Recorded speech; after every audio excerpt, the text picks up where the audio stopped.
My husband and I went camping in eastern Pennsylvania. The place we decided to stop is really primitive. Camping was free, no cell services, and barely any roads. We did encounter two other people. They might not be a factor in what happened after all, but I'll describe them. The first was a woman who had her truck off to the side of the road a little way as we drove past it. She had the hood open and seemed to be waiting for someone to stop and offer help. Usually my boyfriend had no problem helping someone, but he said something's off about her. She didn't really seem like she needed help, and usually people who need help look at you hopefully as you approach. She looked as though she expected us to stop. That's what my boyfriend said anyway, and I didn't really notice anything about it, which was strange. Now this was my boyfriend at the time, now husband, to put that into context. The next person came when we had chosen a spot and we were setting up a fire for hot dogs. I had noticed people drive by a few times, but my boyfriend pointed out each time it's the same car, and the man in the car watched us each time he passes. My boyfriend felt a little uneasy about this, but we had driven around for a while before finding a place that we liked. It had been raining and everything was muddy, and we wanted to go to the driest site possible. He could have been doing the same thing. We actually briefly thought about moving because the road is too muddy. Now if he wanted us all he has to do is follow the tracks.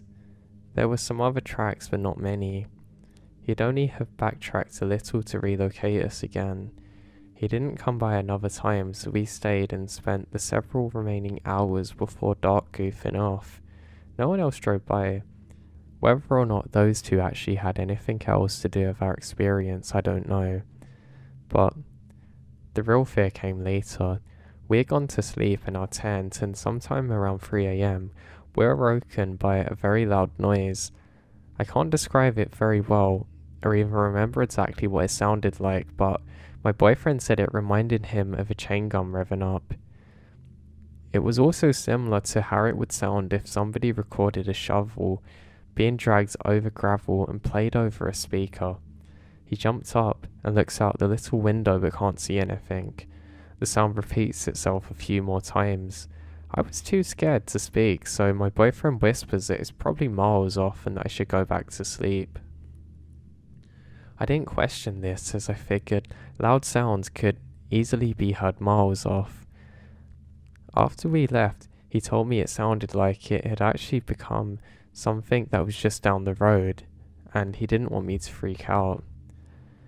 Looking back, I probably should have wondered why he would bother to whisper if apparently the sound was off. I was terrified. Every little thing I heard outside sounded like somebody was walking around the tent. We laid there for a while longer, and when finally my boyfriend told me to get dressed because we're leaving, I get alarmed. And even more alarmed when he unwraps the machete we bought just for this trip. Now, we quickly packed up and loaded the car. I looked around for boot prints, but there weren't any other than our own. Despite the moon providing plenty of light, I couldn't really see. I did point out something to my boyfriend that he hadn't noticed, so there was a beer can by our dead fire that wasn't there before. We didn't even bring beer. While we were driving away, my boyfriend explained that he was nervous somebody might have been trying to lure us out, so he didn't think it was a good idea for us to run from the tent right away. He also half expected to find out that the gas tank had been siphoned out, but that wouldn't have stopped us because we had a hybrid car. We actually joked it'd make a good hybrid car commercial. Now the rest of our trip we only stayed in well-populated campsites or a hostel.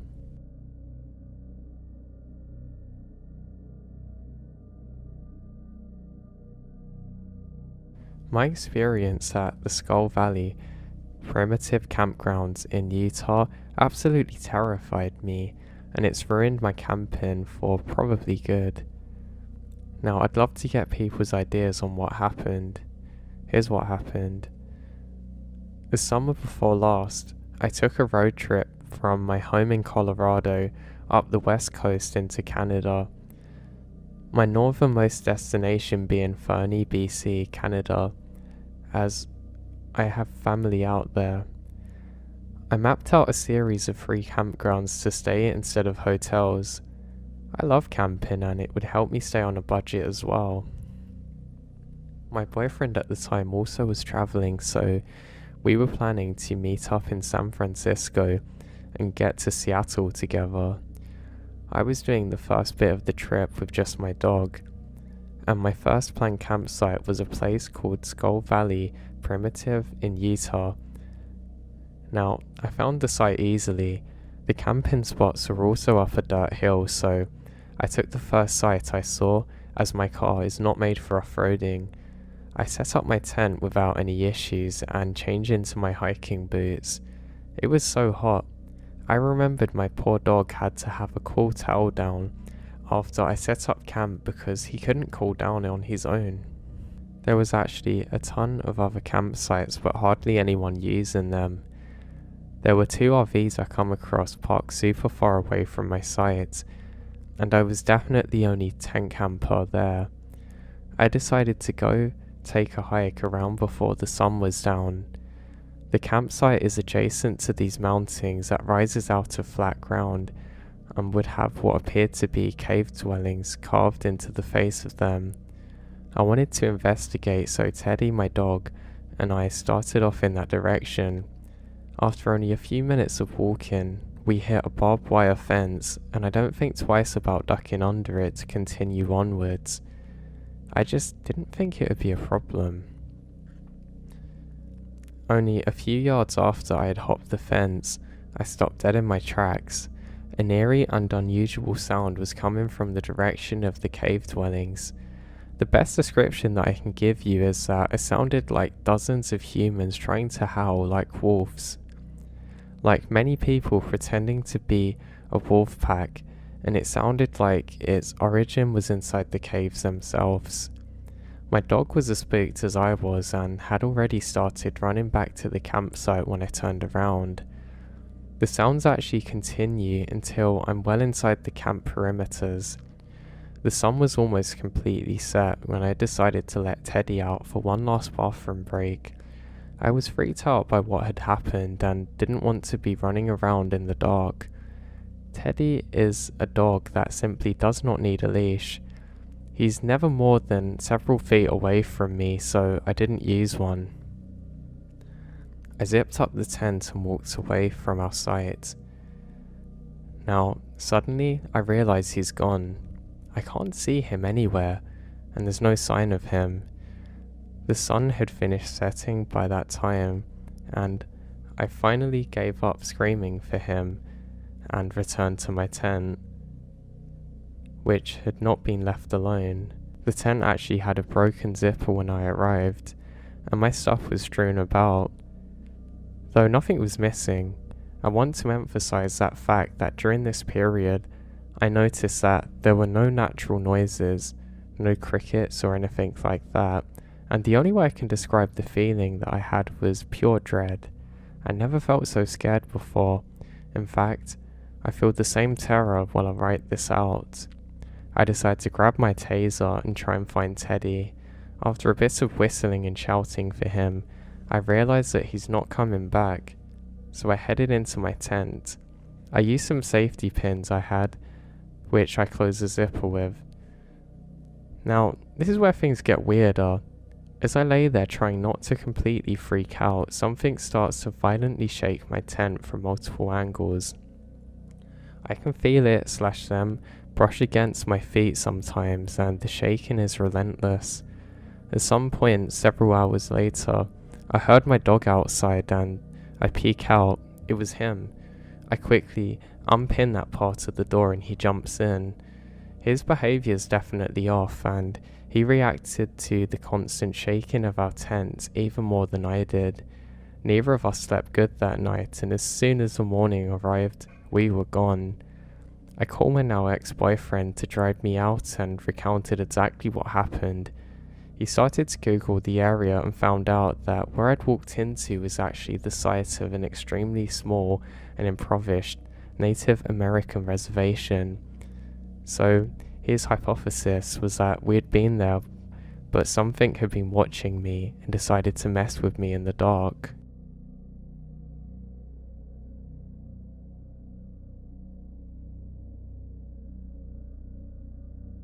Now, this is weird. I don't really know where to begin. I've been house sitting for some friends in the rural PMW. They live up in the long hills on a long twisting road, and the house itself is at the end of a long gravel driveway. The house also sits up against a big evergreen forest.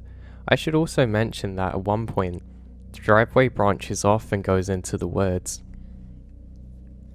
Now I have no idea why. I've explored in these areas before and there's nothing. The road is too overgrown for a vehicle to go through anyway, or so I thought.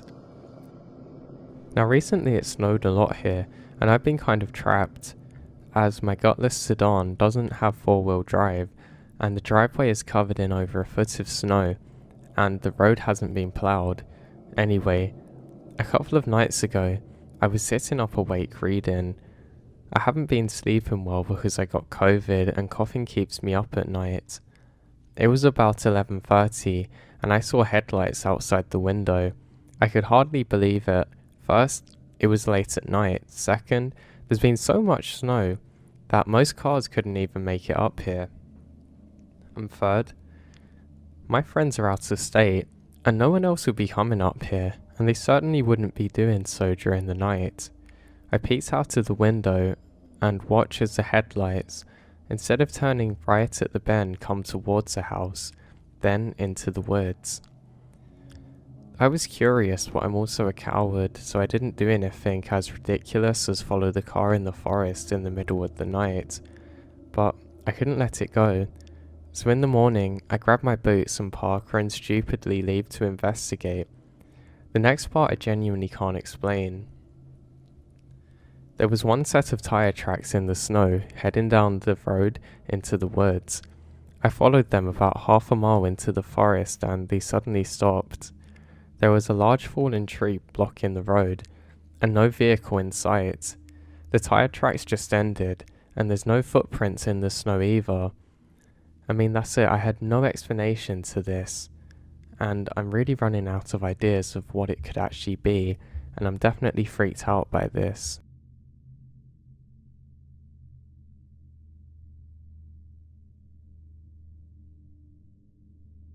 This story took place 20 years ago when my father and I went on a backpacking adventure. Now, it was a beautiful day when we set out for this. We were actually going camping somewhere, and I was very happy to be out with my father. My father is a forest ranger, and working in that service, I don't always get to see him when I want to. So, at the time, that made me very happy. I could also learn lots of different cool things while we went out on these foresty adventures. It wasn't the first time that we'd been on such ones, but this one in particular felt really special. I was only about 14 at the time, so not very old, but I looked a lot younger than that. Now, as we set out, there's some cloud cover, but not enough to really stop where we were going. The scenery was really picturesque. The trees were pretty tall, and there were some kind of shrubs and things on either side of us.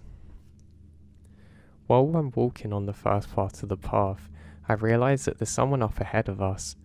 I say, Dad, do you see that person over there?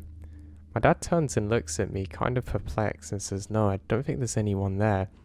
I say, Dad, yeah, look, don't you see that guy up there who keeps on turning to look at me?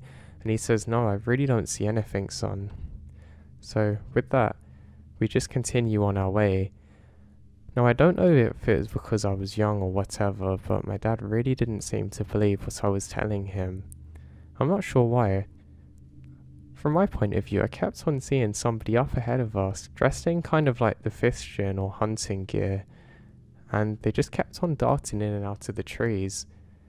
I would actually see this happening so consistently that I kind of switched off and ignored it. My dad actually took over place with me and would go up ahead just a few meters, and he also wouldn't actually see anything during this time. Again, I think this is pretty bizarre, but we press on regardless.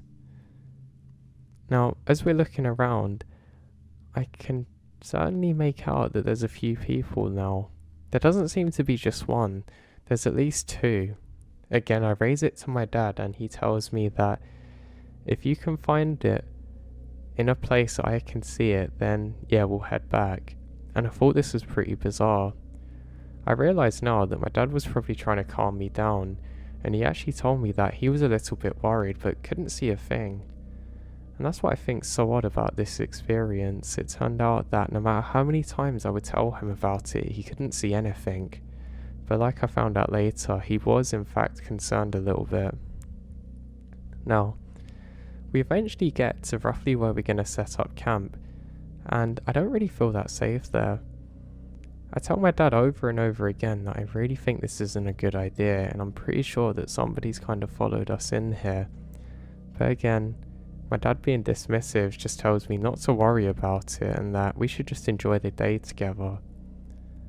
This is when he kind of switched off, but I guess I didn't. So we set up a little camping bit and we decide that we're going to do some fishing. Hadn't done fishing in a while. I certainly wasn't the best at it, but the whole time that we're doing this I just can't relax, and I have the feeling that we're being followed or at least watched. Now this is the next weird thing. As we're fishing, I feel something hit me and fall off. I don't know, I think maybe something's fallen from my jacket. So I turn around and see what it is, and there's a stone. I pick it up and inspect it, but I can't see anything weird about it, and I put it down again. I look all around and another stone falls next to me. At this point in time my dad isn't here, he's gone to set up a campfire, and I think this might be my dad. I decide to get a handful of these rocks just so I can throw them back. But then I hear it. A whistling sound. I can't figure out where it's coming from when suddenly I spot it. There's somebody halfway up a tree with binoculars, literally staring at me, trying to wave now. I say, Dad? And they raise their finger to their mouth for me to be quiet. Still confused as to what was happening, I decide that I should start heading back to the campsite, and that's what I do. I find my dad there and I say, Dad, what was that? He says, what, son? I ask him what's he doing again, and he says literally nothing, this is a fire. And I say, no, I thought you were up a tree with binoculars, and he kind of laughs at me and says, no, of course I wasn't, what do you mean? Looking more serious now, and I go and take him to the exact spot where it happened, and there's no one in the tree. He says, son, look, I know you've not been out here that many times, but try not to scare yourself too much, alright? And he kind of convinced me that nothing was wrong, and I actually relaxed a bit. I say, yeah, but Dad, they were throwing stones at me. And he tells me that he's not really seen anyone out here this whole time, and he would know about it because of his line of duty. I kind of sighed at this and actually cringe at it today because yeah, you can do something, but that doesn't mean that you're an expert of every situation related to it. Now, I'm pretty unsettled, and we decide to get some shut-eye now, but the whole time I just could not sleep. I don't know, I just really couldn't. But eventually I managed to half drift off, and I'm awoken to the sound of rainfall. I then wipe my eyes and kind of sit up. I realise it's not rainfall, but it sounds like there's something wrong with the tent. It sounds like one big drop of water then nothing. So I get up and look outside. My dad's still asleep at this point, and as I take my head outside of the tent door, I realise that a stone lands close to me again. The fire's gone out now, and I hear some whistling again. I can't figure out where it's coming from, and I was so tired that I'm pretty convinced I was half asleep. But then I hear a voice. It tells me in a hushed tone, come here, I want to show you something. And I'll turn around and try to wake my dad and say, Dad, please, you've got to come here. There's something very wrong. And my dad slowly gets up. Now, the second that my dad starts moving, We can hear all kinds of crashing sounds through the trees, and clearly somebody's running away. I say, Dad, Dad, and my dad gets up very quickly and grabs a flashlight. He points it in the direction where that we thought we heard somebody, but there's just some trees moving. My dad says, son, come on, it's just an animal. Just go to sleep. We probably didn't tie the food up properly, and I don't know, not to worry about things. Now, this actually frustrates me quite a lot because I'm not kidding. I literally heard someone, but again, my dad being dismissive now and a little bit angry says, son, it's just in your head. I'm really tired and we need to sleep. So you imagine how I felt at this point. I had a parent who wasn't really taking my concerns very seriously, and from my perspective, there's literally somebody out here trying to lure me into the woods, but apparently this is just an animal who also speaks perfectly good English. Yeah, right. Good chance for leaving that. So, after a sleepless night, we get our things together, and we start heading over to the next campsite. It was only a few day trip, but I really wasn't enjoying it now. I keep on and on telling my dad that I think something's wrong here, but he doesn't listen to me. And again, I think I can hear something, and my dad finally takes it more serious now. I'd hear twigs snapping in the distance, and this was kind of unsettling me a lot, and my dad decides to climb off a small hill just to see what he can see. Now, my dad actually goes off a tree a little bit. I don't know how he did it because it's quite heavy, and I was laughing the whole time trying to watch him, saying, Dad, that the tree's gonna come down, and that kind of broke the tension a lot. I ended up coming off after him, and he says, son, look at this. I go up quite quickly, half expecting to see somebody there, but there's literally nobody around. He says, see, nothing to worry about, and I'm a little more relaxed this time. Now, I look around once more, and I'm sure that I can see somebody again. Well, I don't see a person, but I just see the faintest glisten off of glass, like somebody with binoculars is staring at us. And I try and get my dad to look at it, but he says, son, I don't have my glasses with me or binoculars. I can't see it. And I'm completely baffled now because literally dead in front of him, I can see the glisten off something, but he's not paying attention.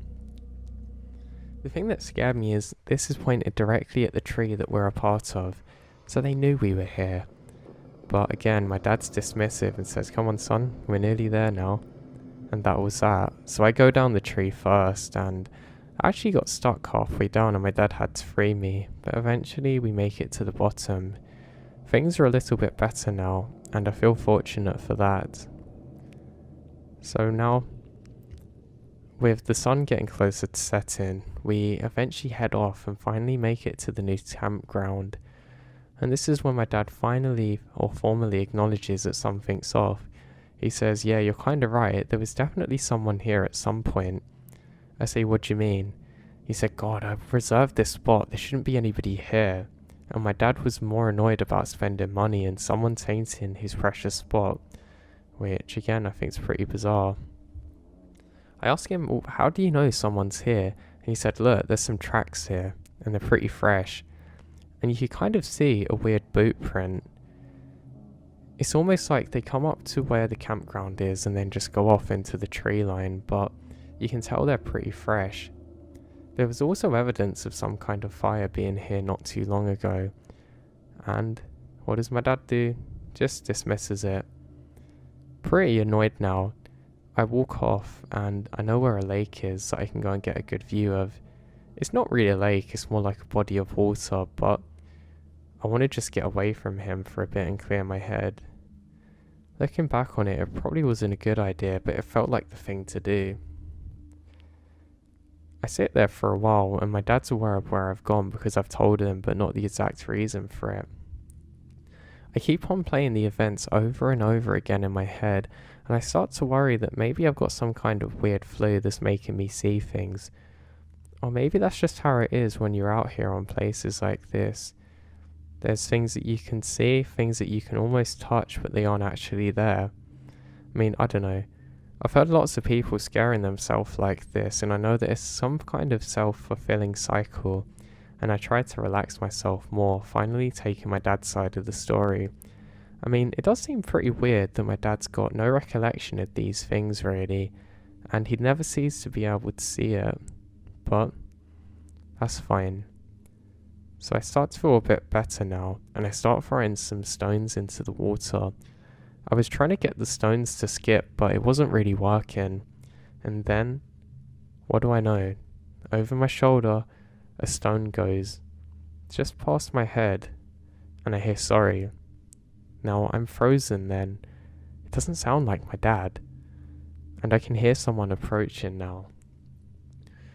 I decide to get the biggest rock I can and turn around quickly and scream, and I'm met with my dad. He says, "God, son, I'm sorry, I didn't mean to get the stone that close to you, but I want to help you out." And I dropped the stone and my God, and kind of cursed myself for being so silly once more. My dad actually showed me how to skip the stones, and it was pretty cool. I can never really get them to bounce more than a couple of times, but I found if you got the right shape on and threw it with your arm kind of twisted, you would actually be able to make them move in the water, which I thought was pretty cool. It's something I've been doing ever since actually when I get the chance, but my dad says sorry for not believing me, and I say sorry for just making him worry for no reason. We made up from our little kind of falling out, and we head back for a night that I'm never going to forget. So, we get back to the campgrounds, and my dad looks a little bit more worried, and I keep asking him what's wrong. He keeps telling me, "Son, don't worry, there's nothing." But he eventually says that he feels like somebody's watching us now and can't shake it. He tells me that he's going to have his knife near the door, and if anything comes, they're going to get it. And that actually makes me feel a little bit more safe. And then eventually, we drift off to sleep. Now, I'm awoken by the urge to pee, and I don't know what the time was, but I remembered there were plenty of stars out, and I'd never really paid attention to them before. I remember thinking to myself that I could actually look at this all day, and I couldn't get over how beautiful the view actually was. These stars look absolutely gorgeous, and as I'm standing there, I realise that it's time to pee now. So I head off and go to an area that I can urinate in. After finishing my business, I go to turn around and I feel something. Within what's probably less than a second, somebody sweeps me up and I go to scream, but my mouth is covered. I don't know what's happening, all I know is the adrenaline and rush of it, and I start desperately trying to fight my way back. This terrifying situation suddenly hits my conscious at once, and I realise that somebody has literally swooped me up and is heading off into the tree line. Every second that they take a step further away from my dad and safety is agonising, and I try harder to scream.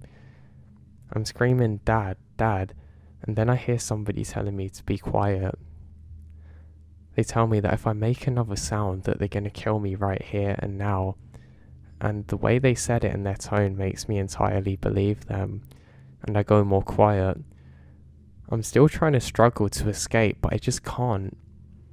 All I know is that I'm very disorientated and I don't know where I'm going. Every so often I get another view of the stars up ahead of me, and I keep trying my very best to fight back. Then suddenly, I remembered something that I could do from a survival class that we had in school. Apparently, if you're in a situation like this, then you want to gouge eyes or hit some sensitive parts, and I choose the latter. With all my 14-year-old strength, I swing back and whack down as hard as I can, and I hit this guy in, well, you can imagine where. And finally, with a thud, I hit the ground. Now, I got up and immediately started screaming like a bat out of hell, and I start running. I run so quick that immediately I knock myself over from hitting into a tree, and then I go silent. I then hear somebody screaming out, "Hey, hey," and I realise that my dad's woke up. I can hear someone panicking around me, swearing, saying, "Where are you? Just come here. We're going to go on an adventure." They keep repeating that.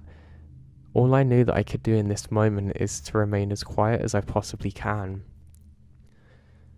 I do this for another 2 or 3 minutes before I realise that this person has gone off and I don't know where they are.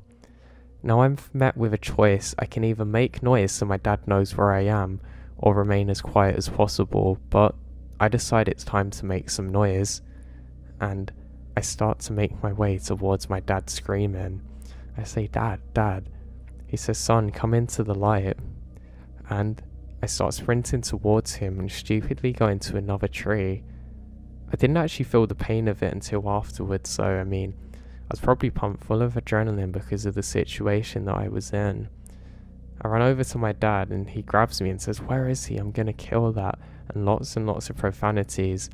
I tell him I don't know where he is, and my dad's so angry that he's shaking with a knife and torch in one hand. I say, "Dad, we've got to get back," and he says, "Son, I know." My dad curses out very loudly, saying, "I'm gonna kill you," over and over again, and he takes me back to the tent, still screaming this. He says, "Sonny, you're right," and asks me to explain what happened, and he starts profusely apologising for not believing what I said, and he tells me, "Don't worry, we're gonna get him."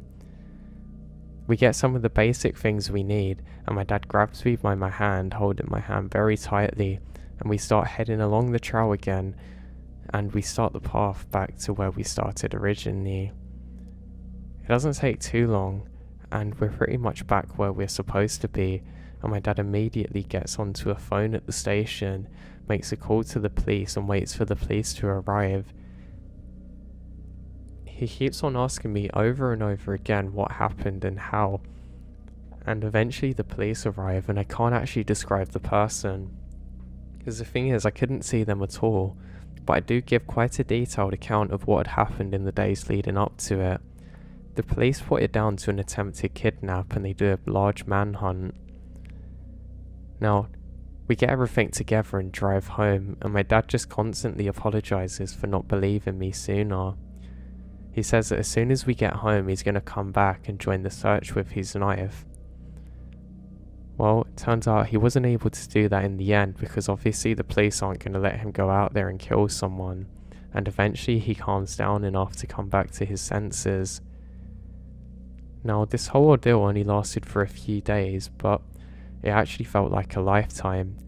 I'll never forget the image of that person running off somewhere into the woods and me hiding, or of the torches of the police going into the forest trying to hunt this person. I wish I could say that they got to him, but I don't think it ever happened. Now, for all I know, that person could still be out there at large and could be preying on other people like me.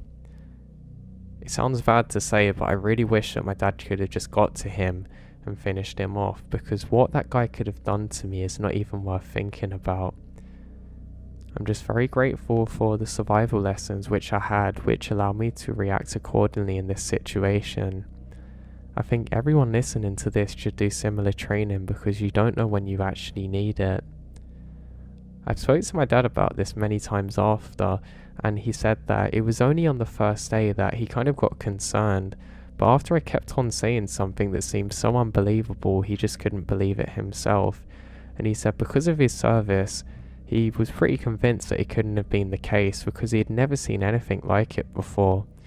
Apparently cases this bad are very uncommon, and he just never expected to experience one himself. We did eventually go on lots of different camping adventures after that, and they were much better, but we wouldn't go to very desolate places or where nobody was around. I think that's key to this.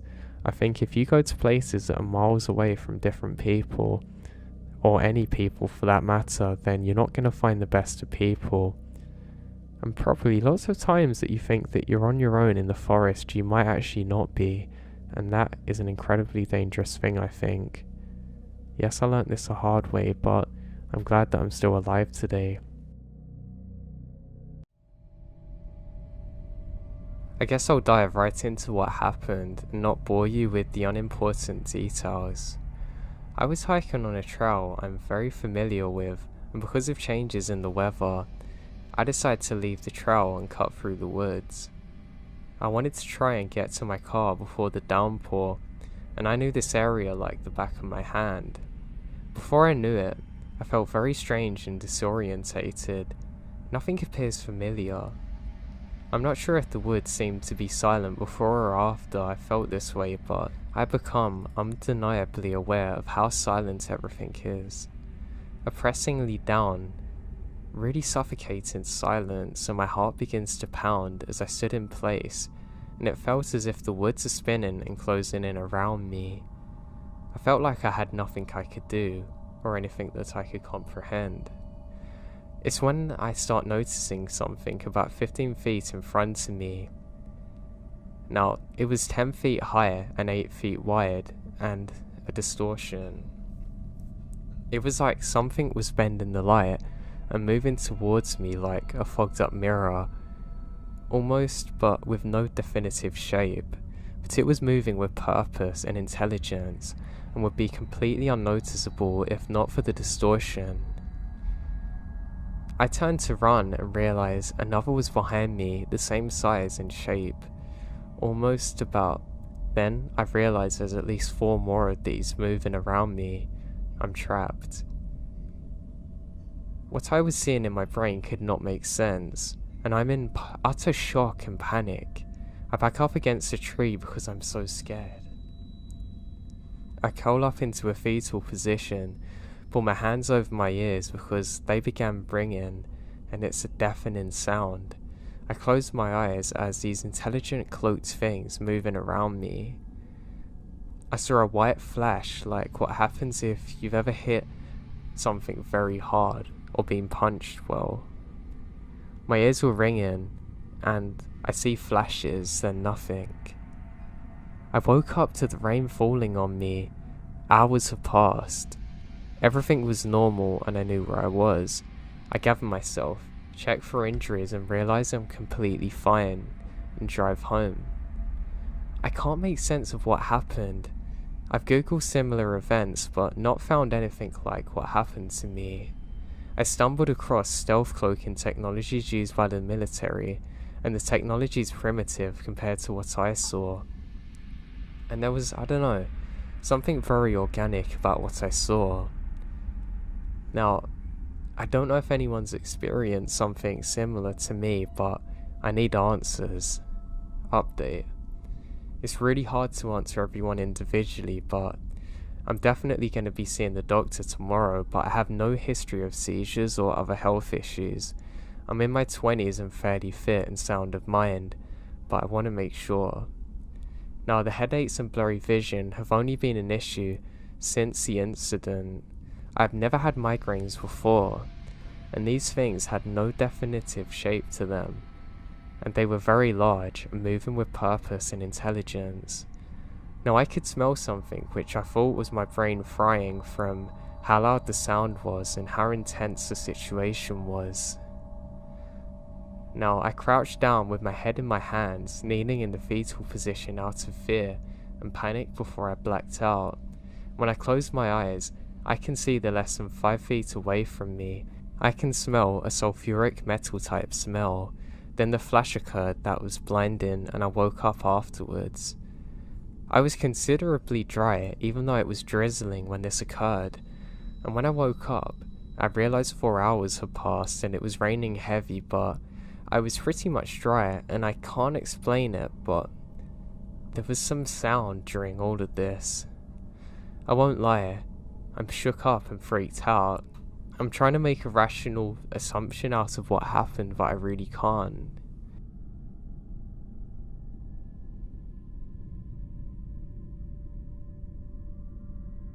I was coming home late from work one day. I worked as a forest ranger, so that means my hours could go pretty late sometimes. I had a pretty good day at work. Everything was normal. I got in and went to sleep. Now, just because I wasn't at work didn't mean I wasn't an outdoorsy person. So the next day, I decided to go for a hike in a forest not too far away from where I live. I really like getting out into the middle of nowhere because I find I can really free my mind this way and just think with a clear head. Now, eventually I arrive at the forest. It's very peaceful now. I can hear all kinds of animals around. I put in my headphones and listen to some music and start my walk. As I'm walking, I start to get caught up on something that annoyed me, and I'm trying to find ways to think out of the situation. This goes on for a while, and I realise that I'm in a part of the woods I've never been in before. I'm kind of confused because as I look around, I see some mist and fog. I know that I must be near water because the mist is here, but I've never seen it before. As I'm doing so, I can see a dead tree just off in the distance.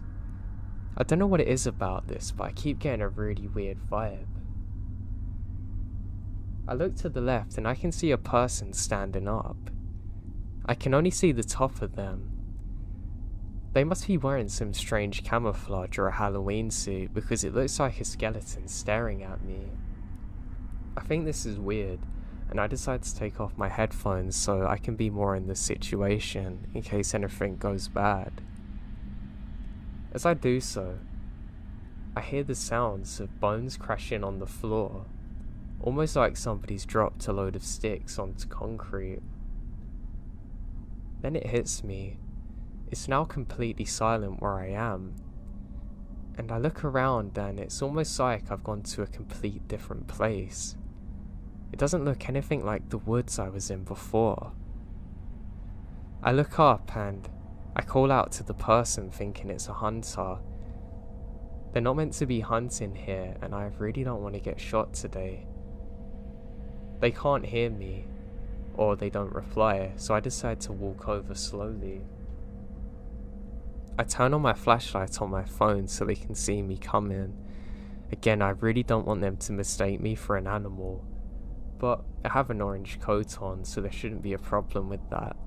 I start explaining that I'm an off-duty park ranger and there's no problems here, just to let them know that I'm here. It's something I don't realise till afterwards, but it was completely silent in this moment, and the fog seems to be picking up. It was crazy thinking of it now. It was almost like I entered a movie scene of a strange limbo land where there's no heaven or earth or anything. You're just kind of in a barren wasteland. It's really creepy.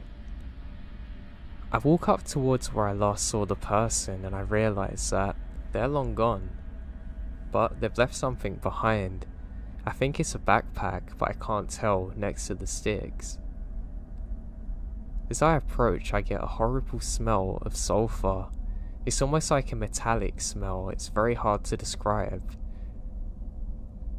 I then see something on the ground that appears to be a large white rock, followed by other sticks.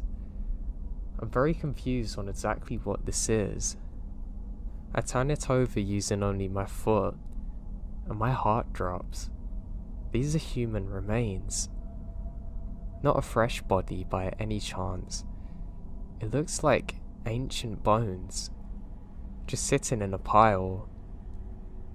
My palms begin to sweat and it hits me that I saw this thing standing just a few seconds earlier before I looked down at my phone. In a heartbeat, I turn round and start sprinting in the opposite direction. The smell of sulphur still seems to be following me.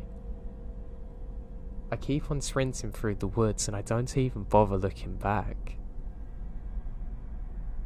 Through the grace of God, I find a path that I knew, which I never really travel along, and I keep on running for what felt like hours. I continue on this path and I glance back for a second and catch my breath. The craziest thing is I can't see any fog now, and the sound has all returned. Within less than a minute, I'm already sprinting back to my car, weeping as I'm driving back home. I haven't told this story to anyone, and I've never went back there again since. I have no idea what kind of limbo land I entered, or what that thing was. I just know that I never want to encounter it again.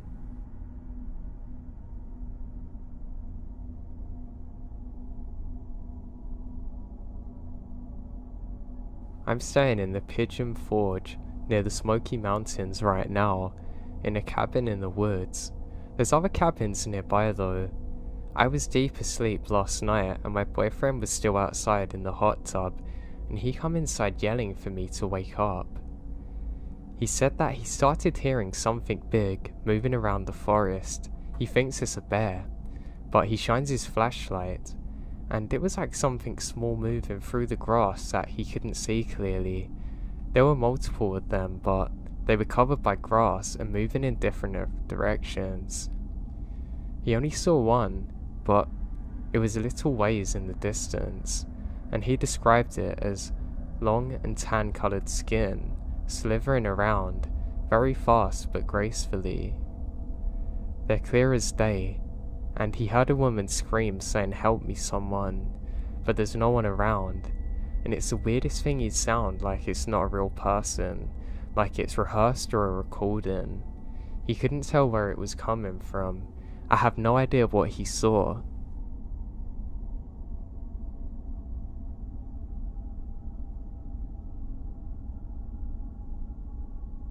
So for a bit of context, I live in northwestern Georgia, US.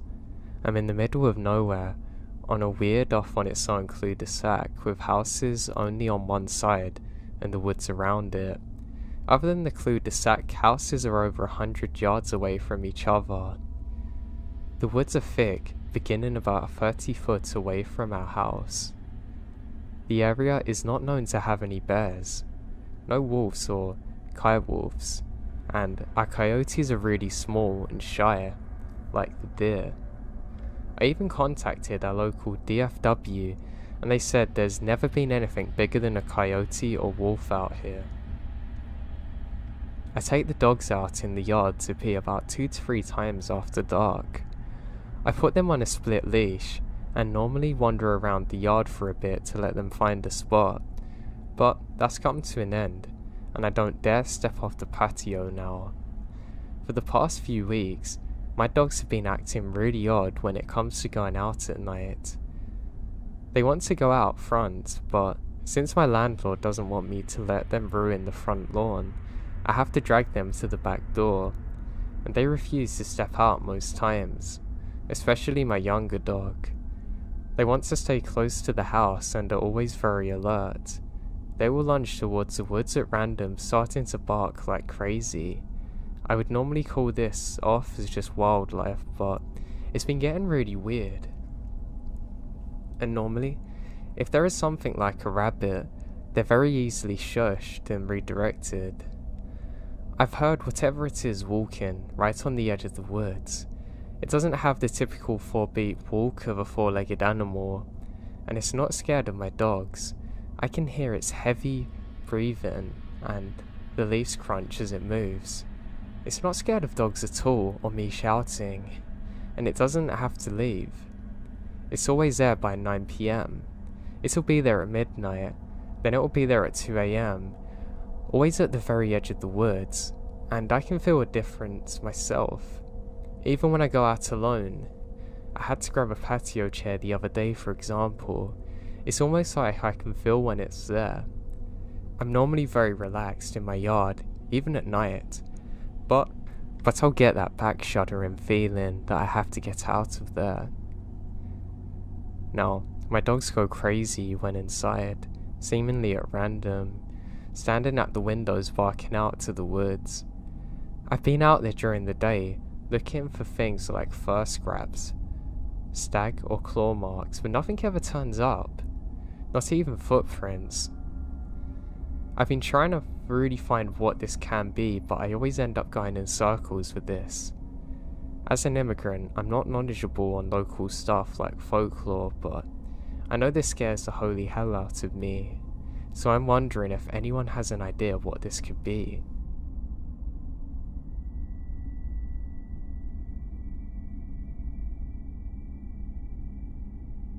To lay the scene, I'm from a small town in Florida, very close to the coast.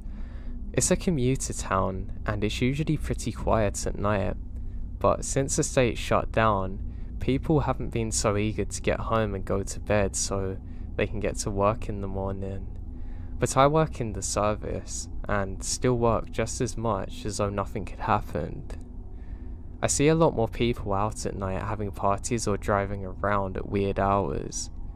So one night, My dad picked me up from a closing shift. We decided to take the back roads to get back, because it's faster. It's still fairly inhabited, with houses and a church and a high school on the way, but it's poorly lit. It was an uneventful ride. We're just going like normal, talking, catching up on the last hour or two of my day, until we made it to the final turn onto a stretch of road besides the church. In the middle of the road was a creature, and physically it's very large.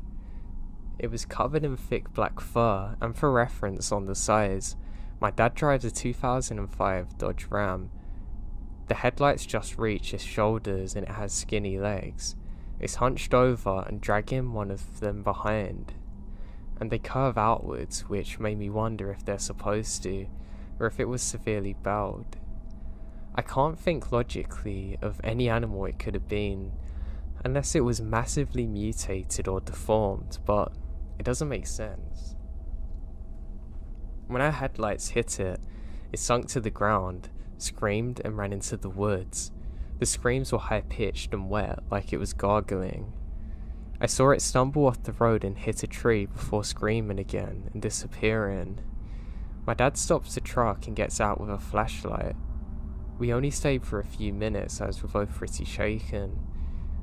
We looked for blood or tracks, but there aren't any. But what I remembered is still how weird it was seeing the side of the road and the truck covered in white sand, even though we're not close to the beach. We got back in our truck and went home, and my dad refuses to talk about what we saw that day. I have no idea what I saw.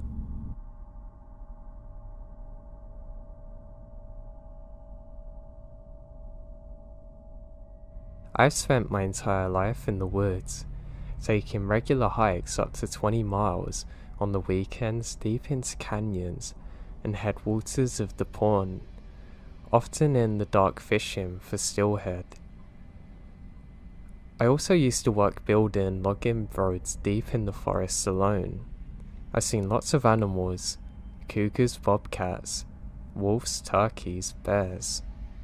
I've never been frightened, scared, or come across something I couldn't explain. My grandfather-in-law is an avid hunter.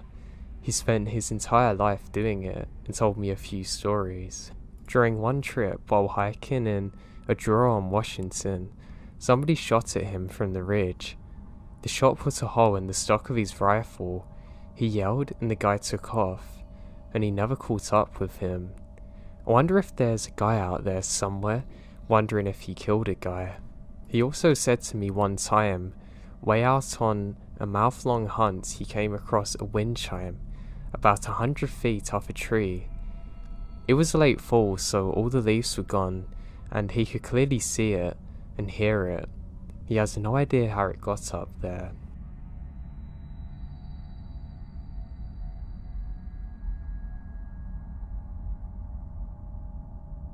My family and I were driving from Ohio to Wyoming one holiday season to visit family about 10 years ago. Due to storms further north, we travelled straight west instead of from northwest at first, and split the trip at Omaha, staying the night before heading up through Nebraska into South Dakota. Once we're far enough north, we turn west onto I-90. At that point, it's been over an hour since we saw anyone, and we really needed a public restroom. We're on the state route, so there's no rest areas. Those of you who have travelled with a young child know that they have a bladder limit, and our daughter won't stop begging to pee. SD was similarly deserted, or even worse, as we headed west. Finally, we reach a desperately needed rest stop, as my at the time 5-year-old and I both needed to pee by then. Just as we pull in, the truck that had been following us for a while pulled in too. I didn't think too much of it at first, until I started to open my door. My head was turning to the right when the truck had parked a couple of spots over. My eyes met the driver's, and I just shivered. He was a skinny white guy with scraggly brown hair and dark eyes. I could see he was wearing a dingy/dirty blue plaid shirt. He got out of his 90s brown and cream truck and started rummaging in the bed. I told my husband I didn't want to go to the rest stop alone because the guy's giving me really weird vibes. He thought I was being a little silly but agreed to come with us. Now by this point, the next stop is Wall, SD, about 100 miles away, according to the huge billboards that we'd passed advertising, so he figured he'd better empty his bladder even though he didn't feel like he needed to. I grabbed our daughter and we headed back inside, followed by the guy who had finished rummaging around his truck but wasn't carrying anything when I glanced back. My daughter and I did our business in the women's restroom and head back to the lobby. As I expected, now my husband's already waiting out there. Now, the old guy was also in the lobby area. He was just standing there staring at my husband. My husband rushes us back to our car. As we're buckling in, he locks the doors and told me that the guy hasn't even went to the restroom. Instead, he was just standing in the lobby the whole time. He agreed with me that we might need to just get out of here and it's probably a close call. However, the story didn't end there. Remember how I mentioned Wall and it's about 100 miles away? Well, that was 100 miles of pretty empty landscape, but a decent number of turn-offs from the interstate. We didn't see the truck following us and thought the whole episode is actually behind us. Except when we stopped in Wall to grab lunch and some snacks. When we get there, we see the guy in the store not even 20 feet from us, same clothes, everything. He starts staring at us and we pay for our snacks and immediately get out of there. I can't believe the fact that he followed us for over 100 miles. Thankfully, after speeding out of there we never saw him again, but I was seriously creeped out until we reached our relatives in Wyoming safely.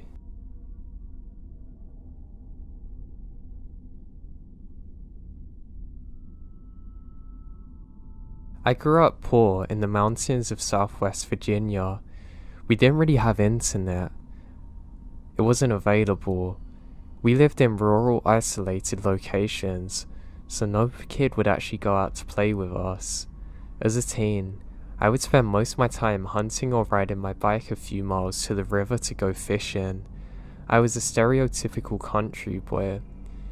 I was and am completely comfortable at home in the woods by myself, even at night. We had hounds and I took them out alone at night to go hunt raccoons. I went to our hunting grounds and turned them loose, same as I've done lots of times before. I sat down and waited for them. We didn't have the best dogs. They were young and not trained yet. They wouldn't normally find raccoons and would try and go for a deer or a rabbit. After a few minutes, they hadn't opened and that was very odd. I started to walk and call out for them, but I don't get a response. So this is odd. I kept walking and come out into the brush and into a cow field so I can walk easier and go call them in the next holler over. Now a holler is a small valley in between the ridge lines. As I come out into the cow field, I notice the entire ride line is glowing red. It was the first time that the farmer was clearing brush and so he has a bonfire burning. I went to check it out and make sure it wasn't starting a forest fire. As I got closer to the top of the ridge, I noticed the glow was solid and not flickering like flames should. There was no smoke that I could smell. I noticed the sheer amount of light and most of what I thought was colour is actually vibrant red. The only way I can describe it is a stoplight on a dark street that's casting a glow on everything, changing its colour to roughly that. I froze. This isn't coming off as something natural. Where I am is miles off the beaten path with definitely no electricity. It would have been possible for a lifted 4x4 truck or tractor to get there, but no way would it make this much light without a lot of vehicles lined up with their parking brakes on. I had a 20 gauge single shotgun loaded with me. It happened to have a few shells of a buckshot and some slugs in my backpack. I quickly loaded a slug and held a few shells in my hand, ready for follow-up shots, prepared to defend my life. I was terrified. I snuck home as quickly as possible without using my flashlight. I told my mum and stepdad what happened, but they brush it off, and I'm scolded for leaving the dogs in the wood. I guess he thought I was just lazy and didn't want to go after them. The next day, I went back and looked for any signs of what I might have seen. Now, there was absolutely nothing out of the ordinary. No burnt areas, no tire tracks, nothing. After a few days, I woke up and went into the living room. My stepdad was waiting for me. He jumped up and said he'd seen that light also. He'd been hunting in another location in the opposite direction, still within walking distance. He was waiting for the dogs with his light off when 3 bright flashes illuminate around him and make things glow red. He said it was bright enough that he could have read a newspaper at night. I thought it was so crazy for him to experience it too. We never had another encounter with the red light. I don't know what it was. I'm not saying it was aliens, possibly military or something, but I literally have no idea what this thing was.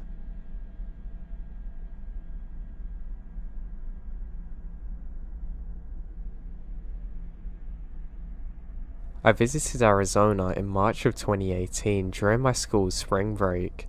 I'd already done the get drunk on the beach thing, so I figured I'd do something different. My uncle, aunt and first cousin lived in Flagstaff and they let me stay there for free, so it was perfect. What happened isn't exactly terrifying, but more unnerving. The first thing I noticed about northern Arizona was that it had a very different vibe than my home state of Pennsylvania. I never fully felt at ease the whole time I was there. Right off the bat, my uncle told me a few stories about people dying in strange ways and going missing unexplainably. Now, around 2 days into the trip, my uncle and I spent a long day exploring several interesting sites. We went to Walnut Canyon, where there are some cliff dwellings, and then to an extinct volcano called Sunset Crater, where NASA actually rehearsed the moon landings. When we're hiking up an escarpment of several hundreds of feet in lightly wooded terrain, the whole time I'm looking down at my boots because it's kind of steep and I don't want to make a wrong step. At one point, I looked up and directly in front of me is a girl in her mid-20s and a man the same age ahead of her. It was strange because even though there were trees, it was pretty wide open to the summit, and we should have seen them at some point, so this doesn't make sense. We made it to the top where there was a wide open vista and we stopped to take pictures. The couple did too, and we struck up a conversation. It turned out they're from France and were on a PAC marriage, a type of civil marriage that's their new thing there. I was kind of geeked because I've been to France and loved the people, so I tried some of my rusty French lingo. The girl giggled and answered back politely. I thought they seemed nice. My uncle started trash talking them to their face when he realizes that they weren't married in a church, which appalled and embarrassed me. They kind of backed off and continued taking pictures. At one moment, I looked back at the couple, and when I did, it seemed as though they froze in time. I don't know for how long. The couple was standing side by side. Now, it looked as though they were barely making contact with each other. I snapped out of it and looked away, and my uncle started making his way back towards the trail, so we hiked down and left without seeing them again. 2 days later, my uncle and I went and spent the day hiking along the rim of the Grand Canyon. At one point, a family came down the trail from ahead of us and stopped and talked to us for a minute or two. We parted ways. They went behind us. About 2 miles down the trail, the same exact couple came from just where they were before. The trail wasn't a loop. It was a straight shot along the rim one way up and down. My uncle this time was kind of confused and confrontational, like, how was a French couple in the exact same kind of area even further up? I said if he thought it was weird, and he grunted, and we continued in silence. Evening came, and we retraced our steps, and almost made it back to the truck. We made one last stop at an observation deck to take in the sunset. We spent about 15 minutes there, and it was packed with people, but there was sort of a relevant hush in the air because of the beauty of the moment. I got separated from my uncle in the crowd, but it was quiet enough that I could hear my uncle loudly exclaiming and sort of jeering at someone. I followed his voice. I found it is the same French couple we'd met a couple of days earlier. I already learned that 5 million people visit the Grand Canyon, so I'm shocked now and don't say anything at all.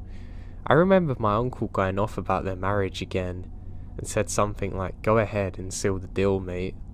He grabbed me and left. On the way back to the car, he said, "I have a feeling we're gonna see them again." I was just like, this doesn't make any sense. We must have been about 90 miles ahead when we saw them again. Now my cousin worked in the EMS, so I didn't really get to see him for the first few days. He took me on a backcountry trip through the Navajo reservation to obscure places that I'd never been before. He's pretty adventurous. It was myself, my cousin, and a friend he had met when he was working as a guide on rafting trips through the Grand Canyon. She gave me a really bad vibe the moment I met her. She was 31, while both my cousin and I are only 22. I don't know, she was very mummy-like. We went to a bunch of different Navajo sites, and the last stop on the first day was Monument Valley. We drive up the road and set up a camp there. My cousin mentioned skinwalkers, but didn't have any specific stories.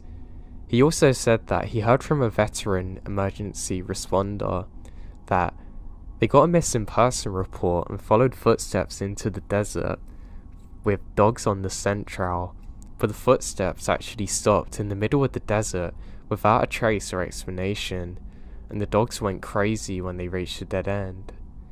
My cousin had the first two-hand experiences when he first started EMS.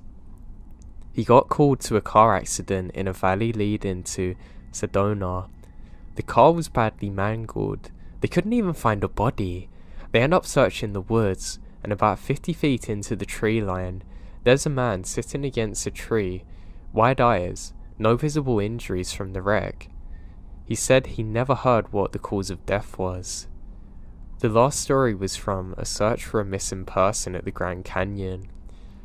He was some sort of professor or geologist type researcher, and was midway down the canyon with another individual.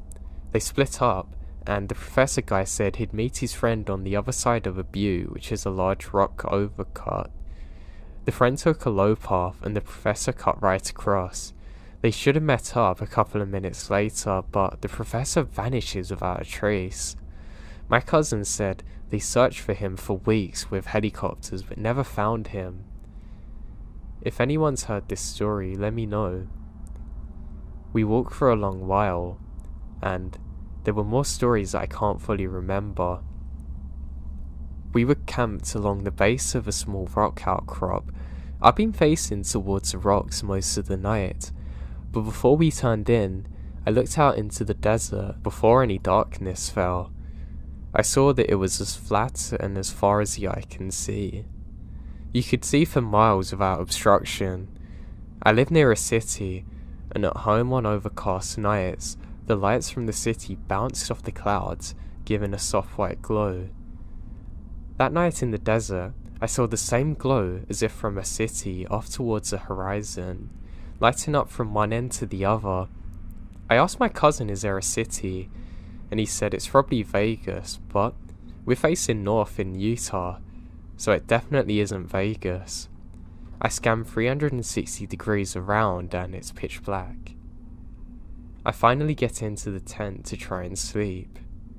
I've never been in the desert before, so I don't know the atmosphere, and what it's supposed to be like. I've read a bunch of posts about an extreme hushed silence and stillness, but I've heard about rooms built in a vacuum, devoid of any sound, and apparently the silence is painful. That's the closest to that I've ever experienced at night. There was no wind or atmospheric pressure, and I could hear my own blood pulsating in my ears and my heartbeat. The silence was painful.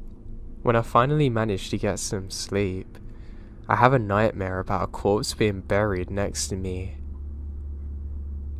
The next day was fine for the most part, but as soon as the night fell, I developed an excruciating headache that radiated throughout my entire body and made me feel sick to the gut. I figure it's dehydration. Even though I'd been drinking water throughout the day, I gulped down 2 lots of water and took a handful of Tylenol, but to no effect. We dropped off my cousin's friend and stopped for some food. At the time I was still a member of the Catholic Church and went to a Catholic university.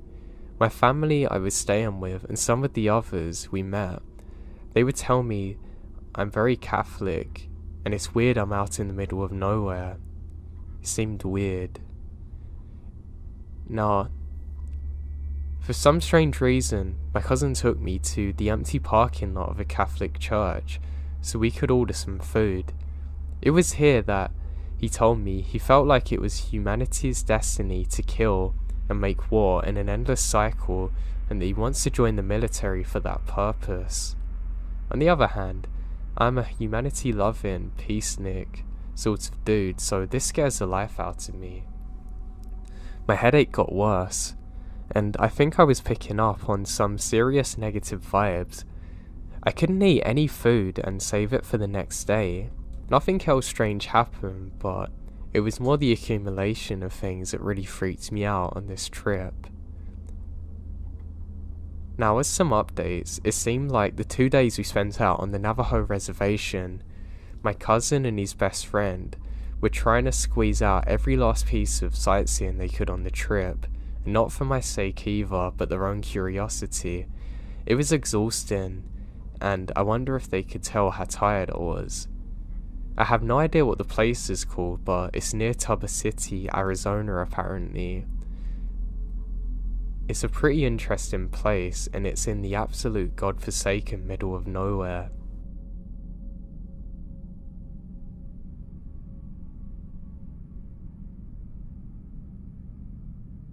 Growing up, I always went to my grandma's house. My childhood had a parent with substance issues, and going to my grandma's house was the best. I had friends there, and she lived in a really nice suburb with tons of other kids my age. I made really good friends with a neighbour who had woods in his backyard. Let's call him Mike for the sake of the story. We'd often take little lunches packed by my grandma and go out into the woods and eat them, admiring the creeks and birds, collect pebbles and stuff. You know, kid stuff. This was harmless, and you could usually always see the backs of the houses when you went into the woods. I remembered one day, we made a pack. Mine was in a grocery bag and planned to venture out further than before.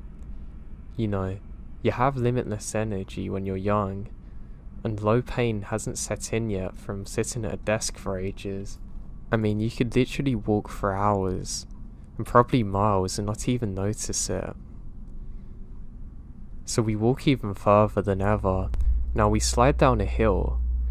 I remembered being really scared of this, and hilariously, I'm still majorly scared of falling when hiking. But anyway, I got a little scuffed up, but nothing major. Mike was slightly older than me, so I wanted to seem tough and just walk it off. We go deep into the woods, and I remembered being just slightly creeped out, but not enough to protest. I want to explore, too. This hasn't changed. This is in Western PA, I should add.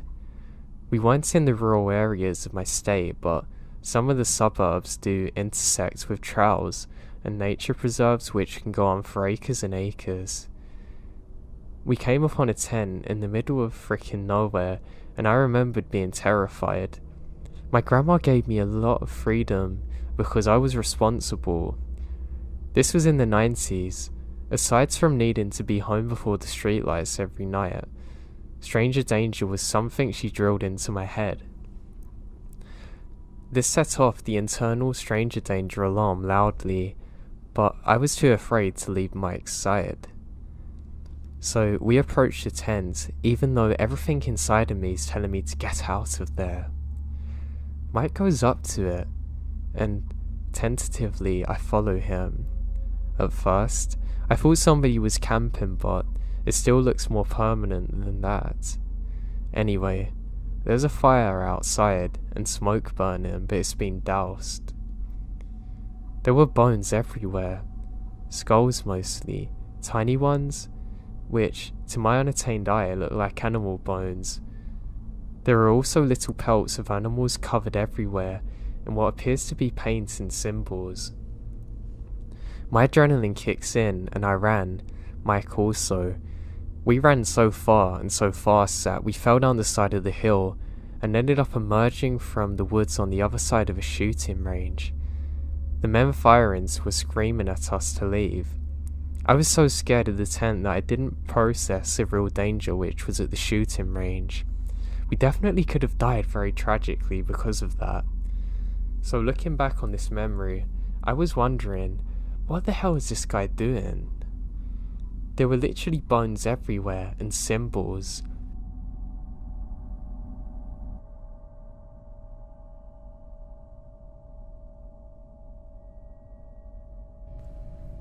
I used to live with my mum and dad on different weekends when I was younger. My dad had a really cool house that was kind of in the middle of nowhere, surrounded by a very dense forest and woods. I used to love it here. I was visiting him one particular weekend in the summer, and it was really nice out. I was wearing sun cream because I can get tanned really easily and then burned. Now I was just listening to music near some trees when I suddenly hear a sound behind me. I haven't realised how dark it's gotten, but there's a strange dog looking at me that I've never seen before. I'm kind of scared of dogs, so I really don't like this, and I start to back up. As I do, rain starts falling on me. I don't really notice it because I'm scared of the dog. Now I suddenly remember the rumours that my friends have told me to try and scare me, that this area was used for satanic rituals and that sometimes they see people dressed in robes here. I'm very scared now and my palms are sweating as I try and turn my phone off so I can concentrate more and be aware of dangers. I then hear something whisper next to me. I look to my left, and I'm not kidding, I can see multiple things hanging in the trees. They look almost like robed figures, but they're far too dark. It's impossibly black what they're wearing. It's almost like no light escapes from them. Tears fill my eyes as I don't know if what I'm seeing is real, or if I'm having some kind of psychotic episode. I know it can't be this because I'm fully conscious and I've never had any mental history. I turn back and begin sprinting, not knowing what on earth I've just seen. I sprint back inside and scream for my dad.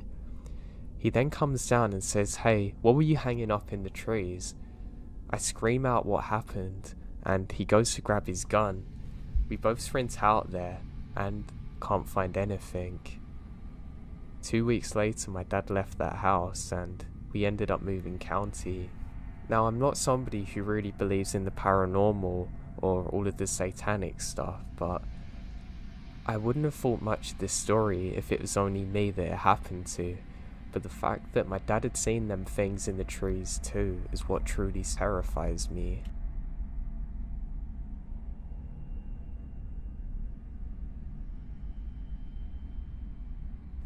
I grew up in a very small town in Metro Detroit.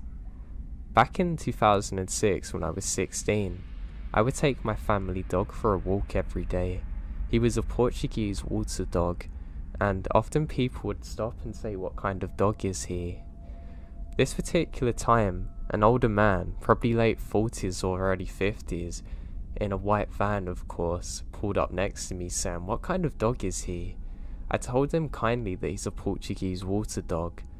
Not at all surprised by the question, he proceeds to try and converse in a small talk with trees around him, looking around anxiously. As I would answer, I noticed he's not paying attention to me. He was almost undressing me with his eyes. He had a look in his eyes, almost like he was getting ready to pounce. I don't know how else to explain it, but to this day, no one's ever looked at me the same. That's when the alarm bells went off to get away from him. I literally turned around mid-sentence and start panic walking opposite to where he is.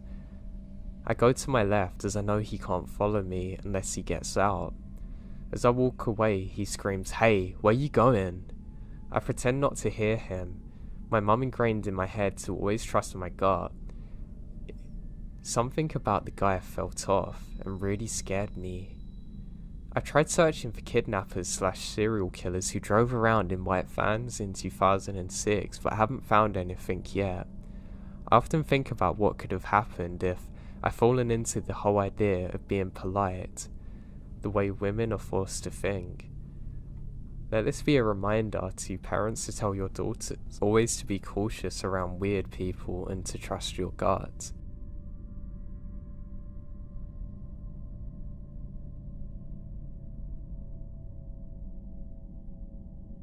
So this happened a couple of years ago. We used to live in a house up in the mountains in the middle of nowhere. The only neighbour we had wasn't that close from our home, so there's literally no one around. This happened on a Sunday. I had my daughter, she was 13, come in for the weekend and she was sleeping upstairs. I was in the living room watching TV when I decided to go outside to look at the stars.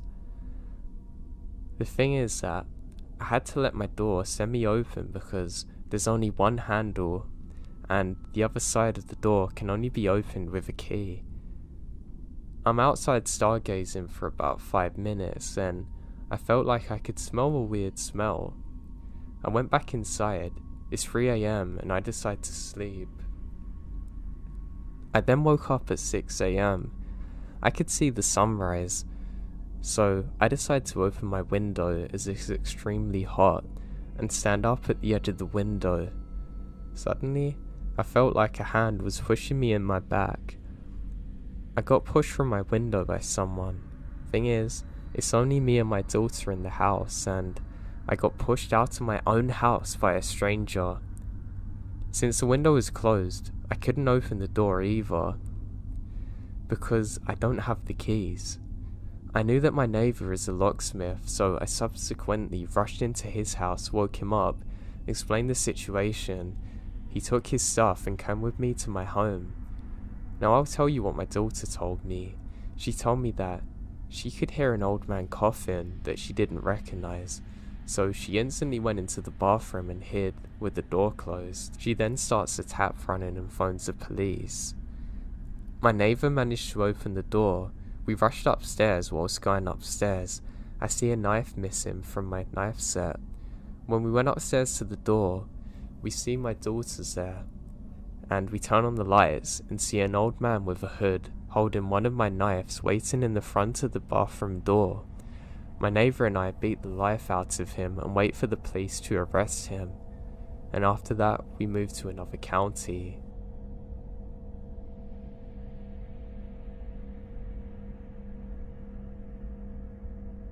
This happened a couple of summers ago as my boyfriend and I were driving home along a remote Forest Service road in British Columbia, Canada, returning from a camping trip. Now, we're pretty familiar with that area that we're in, having been there several times before.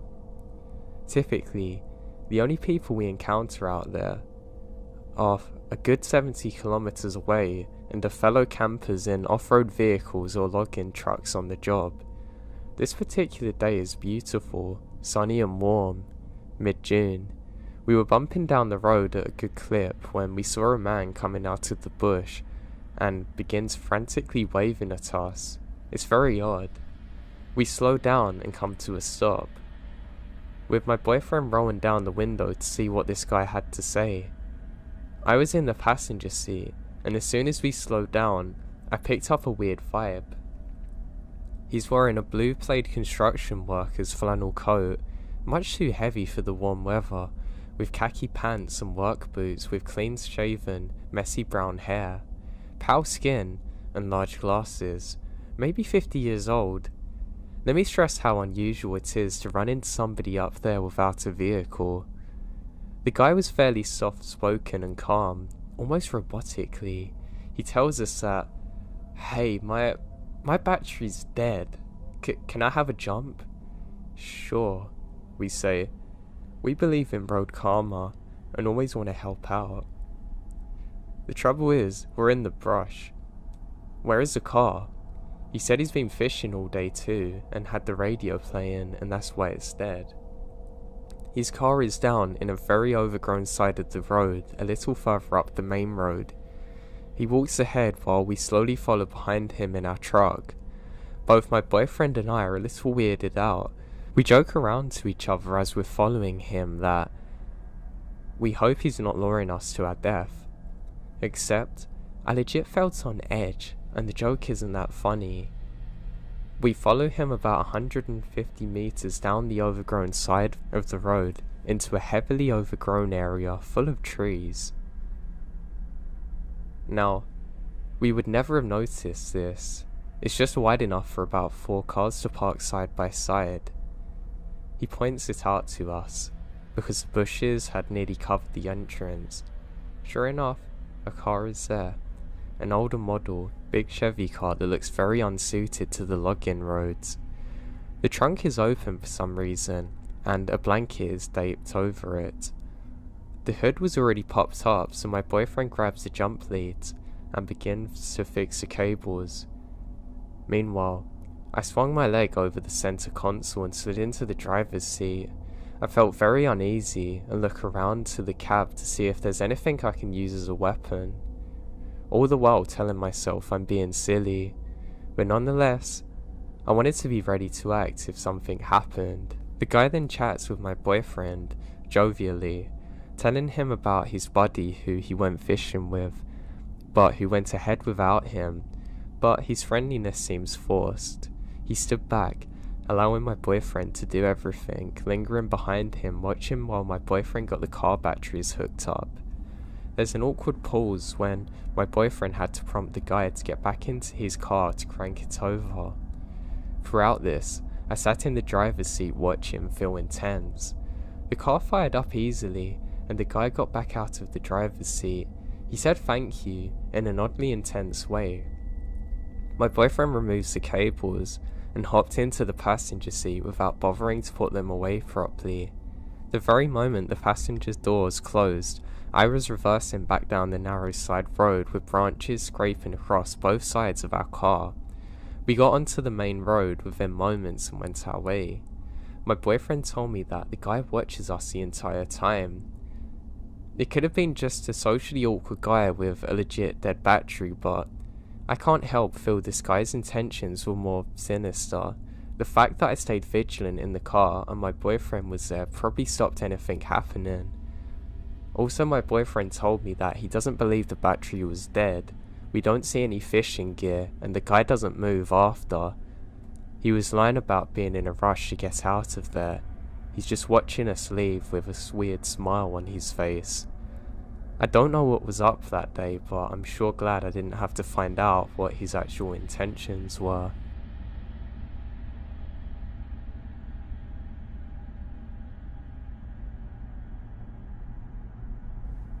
In the mid-80s, my mum worked at my school in a different class to me when I was in nursery. To get to school, she always took a shortcut over the heath. About 2 weeks earlier, there was a local girl who actually went missing. The last time someone saw her, she was over the heath. My mum said she wasn't concerned by this as she grew up over there, and it's summer in the middle of the day. And the route she took was quite busy with other people walking dogs and golf ball in. Now one day, my mum set off. Halfway to school, she stops thinking she was being stared at. She looked over her shoulder and, At the top of the hill she just walked down, there's a very large man in biker's leathers and a helmet. She said she couldn't see his face, and that made her feel very uneasy, knowing she's being watched. She said it was funny because she hadn't seen him coming down the hill or heard him, but there was a heavily wooded area opposite the hill, and my mum said that she thought that he might have walked through there, but he wasn't riding his bike. That would explain why she hadn't seen him there before. My mum said she felt uneasy by the stillness and interest, so she starts walking faster to put a healthy distance between them. On the way home later that day, she decided to go on the bus instead of walking, and a week later, the body of the teenage girl was discovered by a dog walker in the same wooded area opposite that hill where the biker man had been watching. There was a police search and they appealed for information and witnesses. My mum contacted them making a statement. The police never solved the murder of the poor girl, but I'm certain that was the one who did it.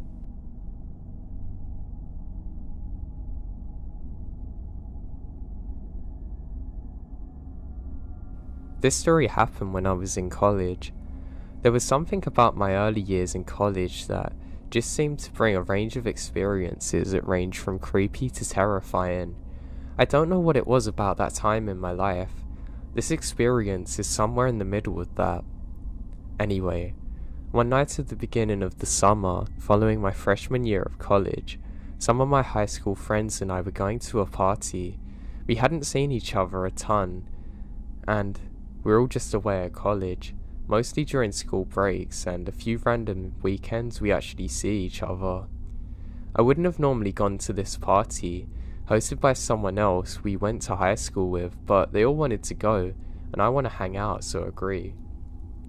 This is not the mistake part of the story, that's going to come later. We got to the party, and we realised it was almost exclusively people from high school, which is kind of nice, almost like a big reunion. Soon my prior inhibitions were gone, and that was only partially because I started throwing back screwdrivers the moment I got there. A couple of hours later, I was more than tipsy, full on drunk, totally plastered, which would yet prove to be my grace. After a while, a group of friends decided to split off, and host of the party, Stephanie, lives with her parents, and it's in the middle of nowhere where this is being held. There's forest all around us. Forests at night both scare and thrill me, so drunk me suggested that we go exploring. This is something my friends would not let me live down. So this group, Lauren, Hillary, Jared, Alex, Hugo, Dean, hostess Stephanie, and obviously myself, decide to go on a midnight walk through the woods. It was pretty creepy, not gonna lie, but in a cool way. At least I thought so. A couple people in the group, namely Hillary and Alex, were pretty afraid, but some of the people here keep on making comments about how that they're being creeped out, but I say not to worry and enjoy it. We walk through the forest for a bit, and then we come into this clearing with a lake and dock and tall grasses and stuff, plus a shed and what turned out to be a boathouse, both of which had seen better days. Now, Stephanie and I weren't exceedingly close, so this was my first time exploring the forest, but Dean and Hugo had before and remembered it. They mentioned that this isn't part of the property and we shouldn't be here. It was like suddenly Stephanie realised where we were, and her eyes got super wide and she looks nervous, or more worried that we're gonna get in trouble. I told her everything was fine since you can just trust the judgment of a drunk person, and because everyone else is drunk, and they all agree with me, except for Steph, but she was outnumbered and not okay with going back alone. I suggest to play hide and seek, and almost everyone agreed. Honestly, I don't know why people were listening to me. If we're sober, this wouldn't have happened.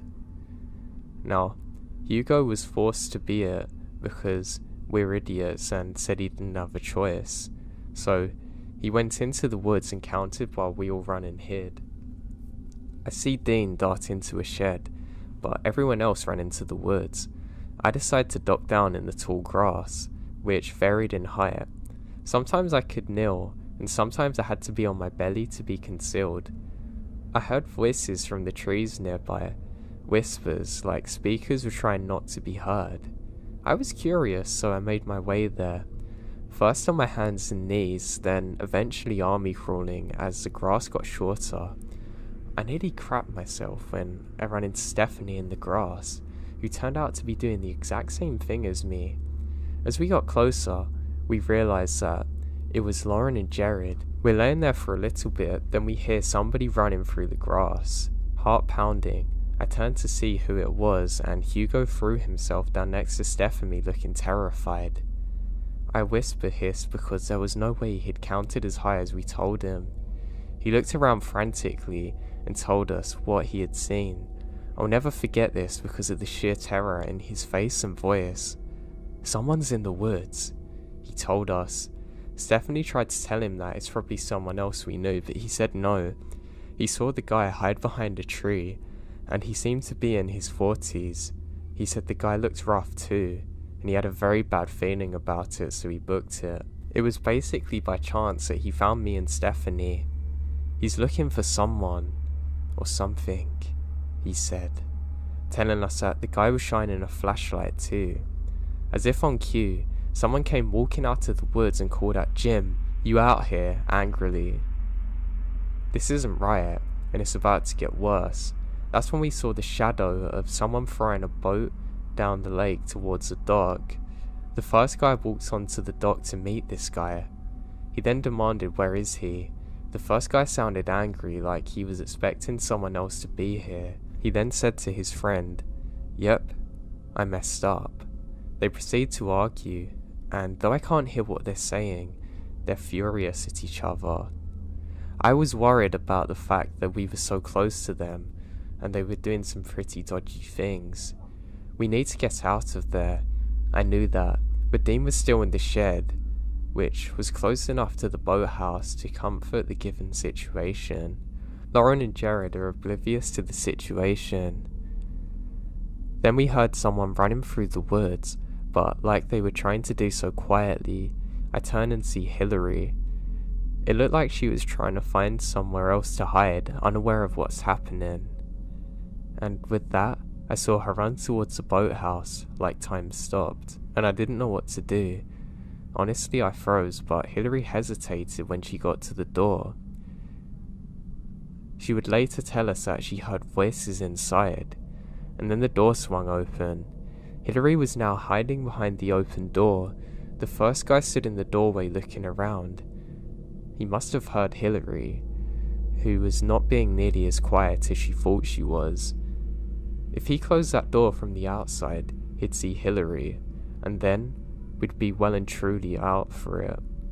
Luckily, he slams the door again, looking more angry. We had to get out of there, but we still had to get Dean, Lauren and Jared and find Alex. We didn't have a lot of time to think, so we had to be fast. Suddenly we see Hillary sprinting towards us. Dean emerges from the shed, and Lauren and Jared suddenly appear too. Alas, two men from the boathouse heard us too, come running out. They're all sprinting. I've never seen anything like it before. All of us run too. At some points I started to fall but managed to stay up. The guys chased us for a while too. We kept running until we got back to Stephanie's house. The party was still going on, and the men hadn't followed us all the way back. Not beyond the woods at least, but we're still pretty scared. I called my brother to pick me up as soon as possible. We spent the night at my brother's house that night, and then we went back to Steph's house the next day to clean up. Now I did want to go back to investigate at a later date, but for some reason, they moved houses very shortly after, so I never actually found out who they were or why they were chasing us.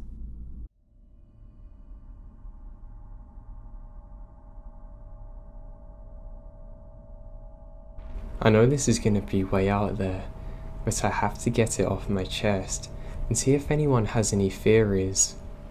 So my mum and I used to go on annual road trips which included stopping for any points of interest along the highway, abandoned buildings, beautiful lookouts, tourist spots, etc. I remember one year when I was about 9, where we spent 11 hours straight on the road. At the time, my mum was beginning to documenting everything on her camera, so she decided to bring it along and got some awesome shots of the mountains. One of the neat things we found was a sort of rest stop and hiking area. We followed a path for maybe 20 meters when we come up to an old brick building. It was starting to crumble, and there was moss and mold covering its exterior. We were never sure what the building used to be, but we figured it must have been a random historic landmark if they kept it where it was, instead of actually demolishing it. We just thought it was really weird. We took a look inside and realised that whatever it used to contain was long gone, as the entire interior showed obvious signs of a bad fire. Everything was covered in soot. All that was left was an old fireplace and some scattered tiles. The main room had 2 brick support pillars, which hundreds of people had scratched their names into. I found a small chunk of rebar and carved ours into one of them as well. Afterwards, we left and carried on with our journey. That's where my memory of the day ends. Now recently, my nana gave me a couple of old boxes of my mum's stuff to go through. She ended up passing away when I was 16. One of the boxes had a couple dozen VHS movies, things like Escape from LA, Ren and Stimpy, The Goonies, all that good stuff. There were several unsealed tapes though, that were not labelled, which I immediately recognised as some of my mum's old home movies. I was thrilled, as now I can see my mum again in her glory days. It's extremely meaningful. After finding a VHS player at a pawn shop, because who still owns one in 2019, I started popping the tapes in to see what's on them. School recites, parties, typical stuff. The third one though, that's from 14 years ago. I got to the part where we had explored the hiking trails and got completely lost in the nostalgia. Except the video didn't match my memory of that day. Firstly, the path we took off the road was significantly longer than I remembered. It wasn't a mere 20-ish meters, but closer to a kilometer. Once inside, we looked around and found the pillars, and I wrote her names just as I remembered. Her name ended in an I, so I'm confused. I just kind of stabbed the pillar with the rebar, which makes a loud echoing sound. The second I did that in the video, I can hear my mum gasp and says, "What was that?" in a terrified voice. She started getting increasingly uneasy as I kept staring into the dark room while whining and saying I didn't feel good. Eventually, in a very shaky tone, she says we have to leave. Her camera kept scanning the room and the forest outside as though she's looking for something. Now the weirdest part? I don't ever remember feeling uneasy that day, but here I was watching both of us on the verge of a panic attack. I told her I was too scared to move and that I wanted to go. She helps me get up and we start back to the door when the camera sharply spun back to the room and focused on a whole lot of nothing. She starts mumbling, no, I really don't like this," and made her way back outside. When she came out, I was nowhere to be seen. She yelled my name a couple of times and ran around to the back of the building, and she rounded it and came back out to the front. I was standing there smiling, since I was on the verge of tears and hyperventilating. She says, "Am I okay?" and I say, "Why?" The last minute of the video shows us walking back to the road and her occasionally looking back at the building. I'm completely weirded out now. I legitimately do not remember any of this happening. The memory is exactly as I described it. I have no clue what to make of it. It deeply unsettles me. Why don't I remember the meltdown? Why were we so afraid of this place? Where did I disappear to? Why did I come back fine but crying? What was my mum saying? What did my mum sense in there? That's the part that kills me, the part I'll never get an answer to.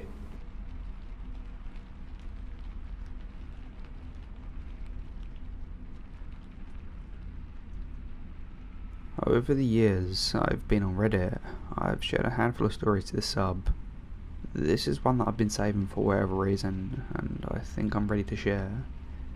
This is probably my last post on Let's Not Meet, since it's not very often that something happens that's worthy of a Let's Not Meet post. I've shared a few of my experiences, and I think I saved the best for last. Everything mentioned here is 100% factual. Long read, but I believe it's worth it.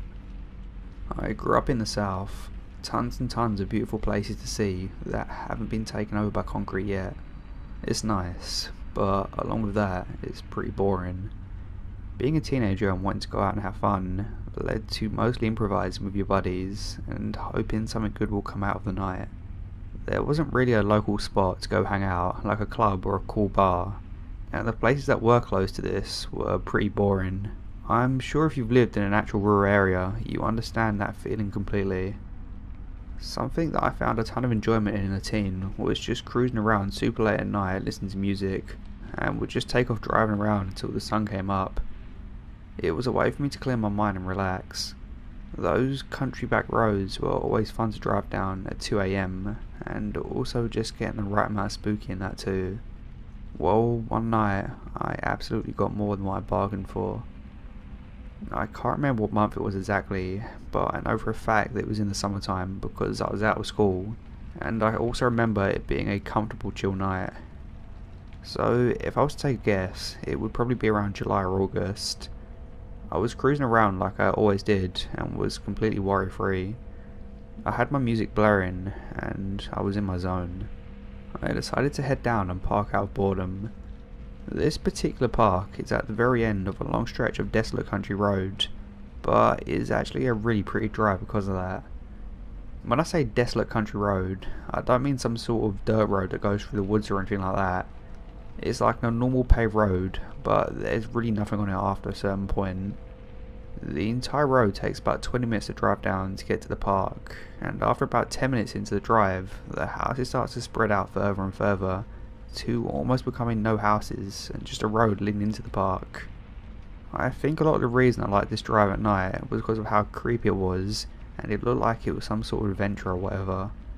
The park isn't open for camping or anything, it's mostly just a lot of land with walking trails and biking trails set up through miles of woods, so obviously around 3 AM in the morning it's pretty dead. I made it there and just did a slow normal little loop around the drive of the park. The night before it stormed very badly, so badly that I remember my parents had to take shelter because of the threat of a tornado touchdown. There ended up being no tornado, but the storms were pretty bad. Because of this, I came up on a fallen tree in the road that looped around the exit of the park. That must have happened because of the storm. It wasn't some massive tree or anything, but I know for a fact that there was no way I could have gotten over it in my car obviously. It was pitch black everywhere, besides the front of my car because of my headlights, and because of that, I immediately ruled out backing up the entire way I just drove when I entered the park. I knew that was super dangerous and there was no way. At this spot of the road, there was flat land on each side of me. I figured it would make most sense to go back up in the grass besides me just a little, and then take a drive the way back I came. It was a one-way loop around the park, but I wasn't really worried about going the wrong way since it was so late. So I started to back up off the road so I could get my car turned around. All was good until I went to pull back up on the road. I totally didn't take into account how wet the grass was and the amount of mud. My car went absolutely nowhere. My tyres were completely stuck and were spinning in place as I was trying to floor the gas pedal. I started to become pretty scared at this point. Not the most ideal situation to be in. I immediately took my cell phone out of my pocket and saw that I had service. Super huge feeling of relief. I called my parents and told them what happened and where I was. They were pretty annoyed at me, but said they'd pay for a tow truck to come get me out. My parents both drove small 4-door sedans, and they would have been zero help in the situation. I was about 45 minutes away from my house and the rest of human civilization. So I realised that I would be stuck there for at least an hour before someone would be able to get me. Freaky feeling, but I tried getting out of my head and just tried to listen to music and be on my phone while in the car while I waited. Not really much else I could have done. After I kind of calmed down from the initial danger I had, I started to check out my surroundings. I didn't even notice at first because of everything that was going on, but in front of my car's placement was a field that was full of the most amount of deer I think I've ever seen at once. There legitimately must have been about 40 deer in this field, just walking around and eating the grass. The field wasn't directly in front of my car, but if I was to get out and throw a rock in the direction, I would have easily been able to hit one. So if I was to guess, I'd say about 30 yards out. This didn't really help me with the creepy level going on. Looking out of the front of your car and seeing an AEI reflection staring back at you is a bit of an alarming feeling overall, but I was relieved it was just a field of deer. I watched them for a little bit, but I was quickly over it and started to browse through my social media apps while waiting. They seemed to have been over a lot quicker than I was, because they all went back to walking around and eating once they figured out that I wasn't going to attack them or anything. After browsing my phone for about 15 minutes, I finally get a call back from my parents letting me know that a tow truck is on the way and is going to be about an hour and a half out from my location. Still to this day, I remember hearing that and having the thought, you've got to be kidding me. I understood that me and only me was the reason I was in the situation I was in, so I couldn't really be mad at anyone else. But that was very obviously not what I wanted to hear. I decided that the smartest thing for me to do was just to make sure my doors were all locked, lay in my back seat and take a nap to pass the time. So that's what I did. Okay, here we go. So I wake up 45 minutes later to that weird feeling of being watched. I'm not sure that anyone else has ever experienced anything like that before, because I don't know how common it is, but there was a 6th sense alarm going off in my head telling me that I needed to wake up. Waking up to that feeling in the situation I was in the surroundings I was in, is probably the worst case scenario. I sit up and immediately check my surroundings and see nothing. I looked through my car very quickly for any sort of weapon and found a pocket knife. A pocket knife. I was so scared. Even though I saw and heard absolutely nothing, that feeling was terrifying. I was shocked to see that the field of deer in front of me was still full of deer. I don't know anything about the animal, but I guess I always assumed they don't hang out in the same place for long. Not sure why I thought that, but I was surprised to see them nonetheless. I called my parents back to see if they heard any kind of update from the tow truck dude. I decided not to mention the feeling that I was having because I didn't want them to worry anymore, and I knew that it was literally nothing more than a feeling I had, and had nothing to back it up. No update from the tow truck guy, so I assumed everything was still the same on his end. The call lasted just a few minutes before I felt like such an idiot. They both have to wake up for work in a few hours, now I have to spend a random $100+, and on top of that, they were worried about me. I could tell they were annoyed at the situation but worried. I told them I would make sure to tell them when the guy arrives, and I'm sorry. We hung up and I looked from the phone and immediately went from 0 to 100 in panic mode. The deer in front of me were completely perked up, staring in the same direction right in front of them. Let me remind you that there are around 40 deer in this field. Every single one of them was stopped dead in their tracks, standing completely still, looking at something. I put my high beams on and stared, waiting for something to happen, but nothing happened at all. Nothing. I tapped my horn real quick, and they didn't even budge or look my way. They were still completely glued to what was by them. The way the tree line was, I couldn't see that far in the field. I knew they were looking into the woods, but I wasn't able to see what. I could hear my heartbeat. I grabbed that stupid pocket knife and just waited for something to happen. I would say it was about a minute after I honked, every single one of them in unison started to run the opposite way. They were running at full speed, and within 20 seconds the field was empty. I was petrified in fear. I knew that staying in my car was the safest thing to do, but it's the worst feeling in the world when you feel utterly like a sitting duck. My head was on swivel, I was freaking out in every way possible. I assumed it was a bear or something, but it could have been absolutely anything. I was convinced at that point it was the devil himself. I didn't know what to do. I knew that the tow truck was close, but I had no idea where he was. I began to shake because of nerves and just looked around to make sure nothing was by me, and focusing on the field in front of me. I did this for what felt like an absolute eternity, sitting in complete silence and darkness in the middle of nowhere, waiting for something to jump out and attack me. 15 of the longest minutes of my life go by, and I start to see the lights break through the tree line on the road. As it gets closer, I see the tow truck guy. The lights of his truck felt like it was Jesus coming to save me.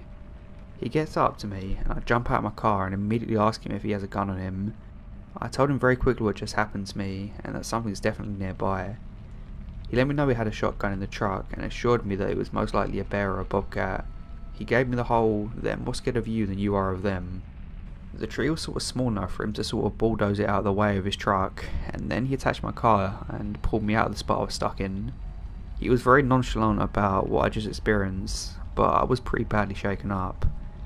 The whole time he was doing it, I had my eyes glued in that field waiting for something. He was completely done with everything in about 50 minutes and told me to follow his truck out onto the main road again. I got in my car and was ready more than anything to get the hell out of this park. We started to drive away from the spot I was in, and my head was on swivel, completely shook up. As we were driving away, I looked in my rearview mirror. We were down the park road just a tiny bit, but I could still see the spot that I was stuck in partially lit up from the vehicle's lights and the moon. I watched in my rearview mirror as a man came out from the tree line behind where my car was and walked into the middle of the road and watched us drive away. My heart stopped beating, legitimately. I lost my breath, my eyes started to get full of tears because of how absolutely scared I was in that moment. I couldn't see any sort of details like what he looked like, or even necessarily what he was wearing. To be honest, I don't really care. The feeling I felt driving away from that spot, knowing he was right there the whole time watching me as I was freaking out looking around, watching me as I was completely alone for a long time, maybe even coming right up to my window and watching me sleeping. That's a feeling that is something I can't necessarily put into words. All these years later, and it still messes with me quite a bit. The entire time we were driving off, as long as I could see him, he didn't move. Just watched us in the road. A million things went through my mind. I was scared there may have been multiple people on the road waiting for us. I was trying to figure out if I should start beating on my horn like crazy to get the tow truck guy to stop. I decided that all I wanted to do was get out of there, more than anything. The second that we finally got out of the park and was able to be on a 2-lane road again, I flew past the tow truck driver and did nothing below 70 miles per hour the entire way home. I flew through the stop signs and the stop lights. I didn't care. The only thing on my mind was making it home. I got home, ran inside very quickly and acknowledged my parents, said sorry and thank you, and went to my room. I didn't get a single second of sleep the rest of that night. I was searching for any sort of records or anything happening in that area, escaped convicts, similar stories, etc. I came to the conclusion that the man was some sort of squatter or homeless. I read many things online about how it's common for homeless in rural areas to build a shelter in the woods, which does make sense entirely on why they'll do that. But obviously the unknown is the scariest part of it all. What if he wasn't homeless? What if he was going to hurt me? Just, what if? There's so many possibilities that could have happened, but the outcome that did happen is the one that I'm most grateful for. I never told my parents the full story until many years after it happened, and I was already an adult and moved out. It freaked them out too when I told them. I never went back to that park. Even though I no longer live by there, I still have no desire to ever go back there. I don't think I could even go back in broad daylight with a ton of people around. I also made the decision to stop doing those late night cruises. I did it a few times after that with people, but even then I felt very uncomfortable and on edge.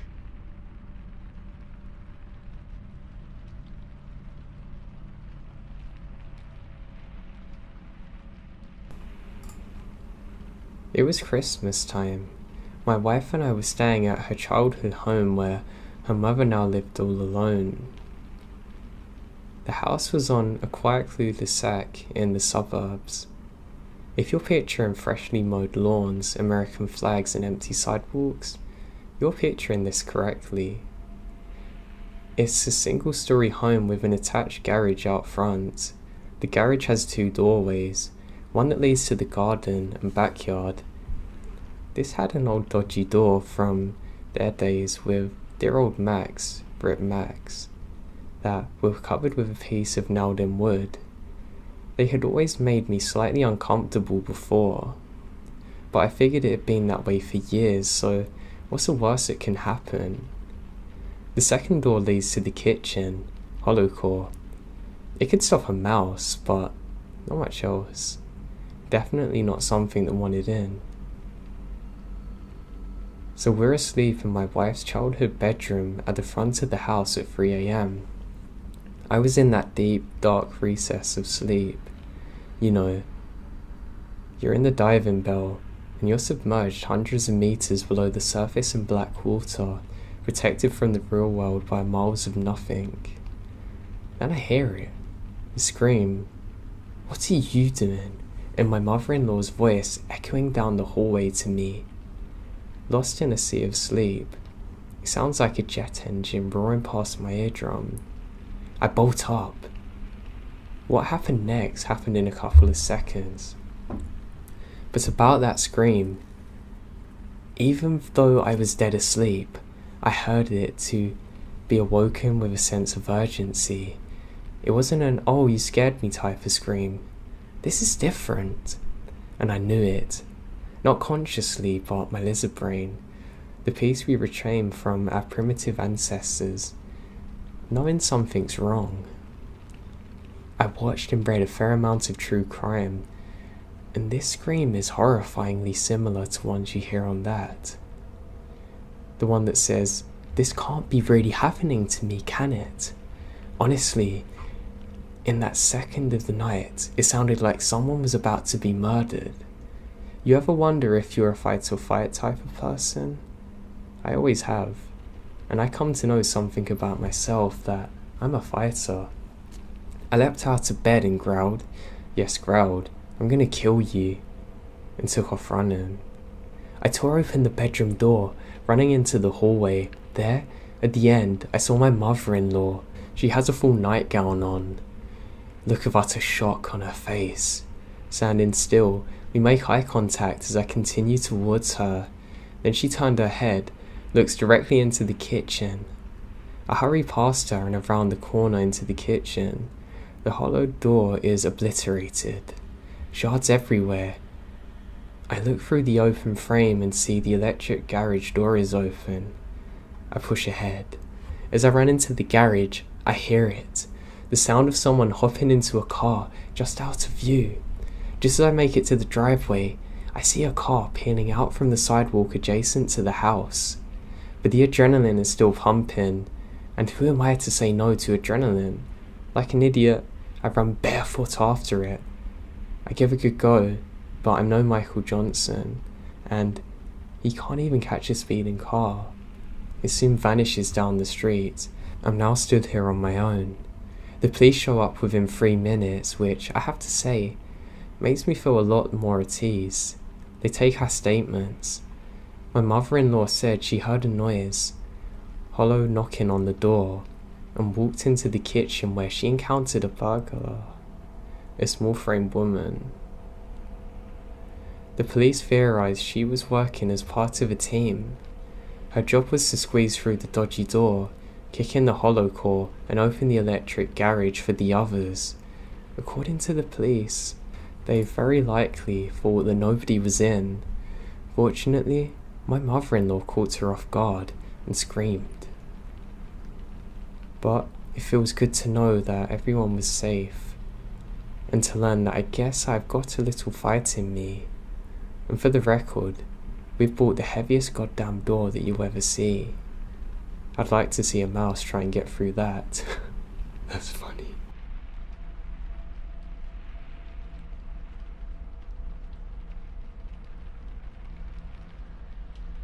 Years ago, when I was still a teenager, my friend Justin and I would often go longboarding at night, as my friends and I were quite the night owls. We loved the freedom of almost never seeing another soul on the roads, or the path we frequented. Even when using main roads, it would be very rare to see a car out so late in a rural area, and you could see and hear them coming from very far away due to the headlights and the noise of the vehicle disrupting the peaceful silence of night. We were really into it at the time, and would often ride our boards for miles and miles, sometimes not arriving home till sun was up. One particular night, we decided to ride a few miles away from our usual back roads to one of our favourite hidden routes. It began with a narrow, paved path that was only a piece of land separating two sides of a long lake. It would often sink due to rainwater, and we wanted to seize the opportunity before it rained and went underwater again. It was roughly 2 miles long, and was extremely relaxing to ride due to the scenery. After making it to the end of the lake, We decided to continue moving and turn into a very closed path that leads directly into the densely wooded wilderness. As we came up through the first hill, we looked down at the bottom into the blackness. We both noticed what appeared to be a tiny, moving ball with a dim light down there. It moved so strangely, and it was extremely difficult to make out what it was.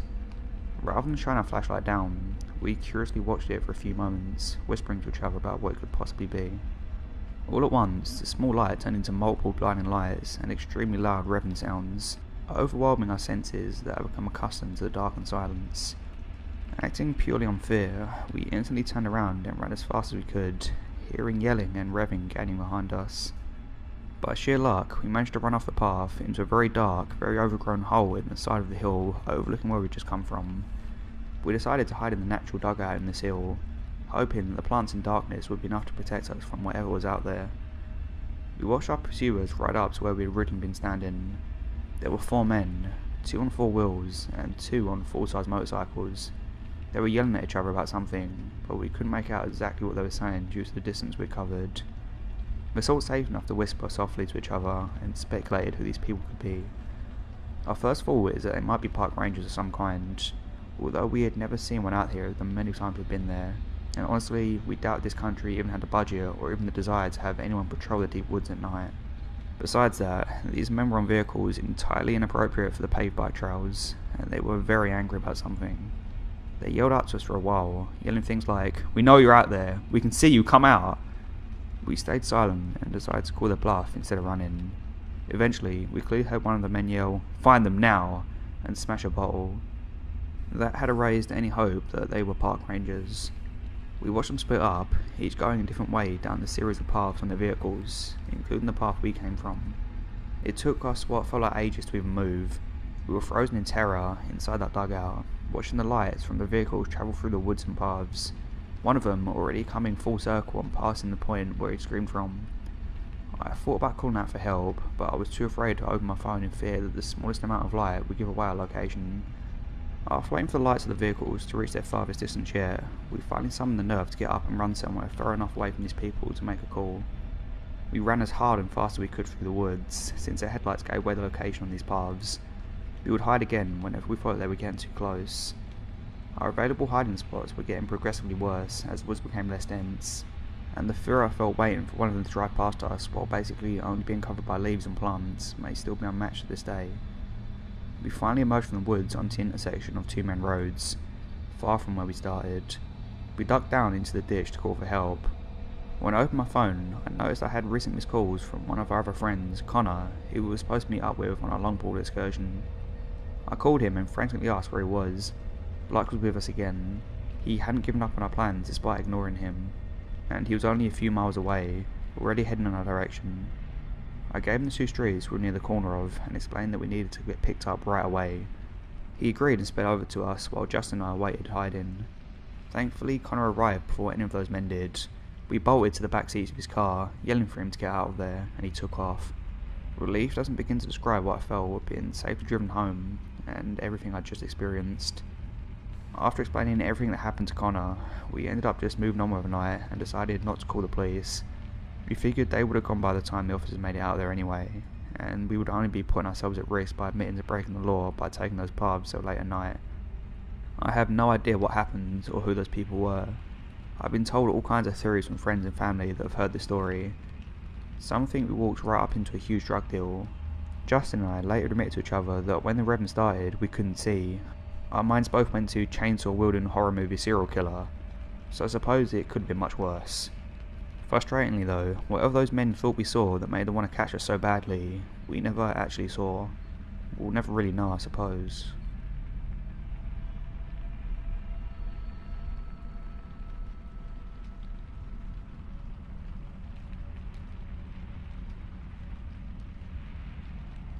This is the most terrifying moment of my life, and always will be. My family and a family friend's family were going on a hiking trip to the Appalachian mountain range. We rented cabins at a camping site and arranged for certain paths to take the following day. It would be a 4-day trip. The first 3 days went great.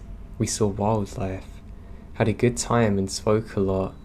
But on the 4th day, We were taking a trail that was more secluded and overgrown than the rest.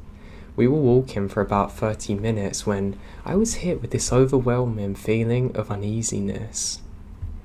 The feeling just stayed there no matter what I did.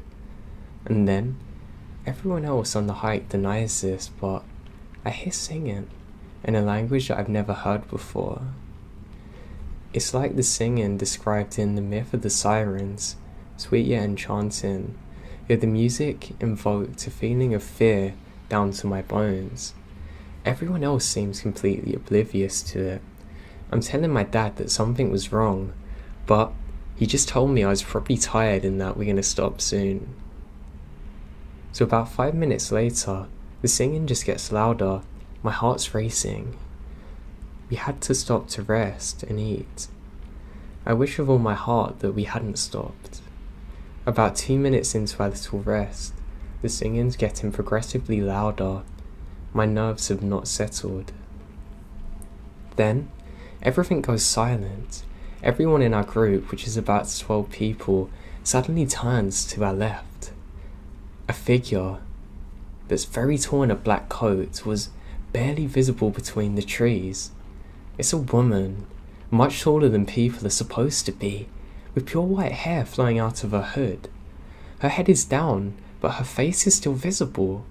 All I can make out is that her skin's very pale, like old paper. As we watch, she just stalks closer to our group, finally stopping dead at the edge of the tree line. And she looks up, and I swear to God, as long as I live and breathe, I can't forget her face. Her eyes are white. She has a pointed nose and pale lips. She stares at us for a moment and smiles. That's horrifying. She has no teeth. She then begins to try and talk to us in this high-pitched tone, but I don't know what she's saying. And in a blink, she's gone. Everyone's silent. This is my first time telling the experience, and I hate it. I just need to try and get it off my chest.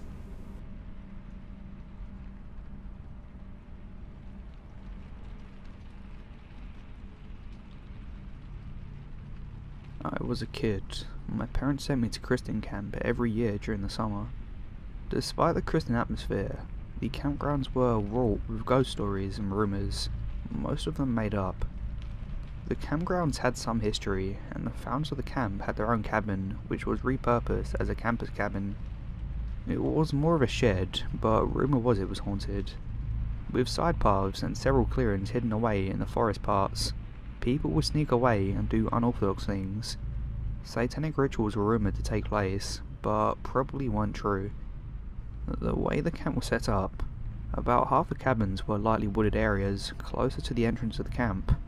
The other half, and the lodge bordered a well-kept field, with taller and unruly grass stretching further off to meet the forest on the other side of the field. When I was about 6, I was assigned to a cabin by the field.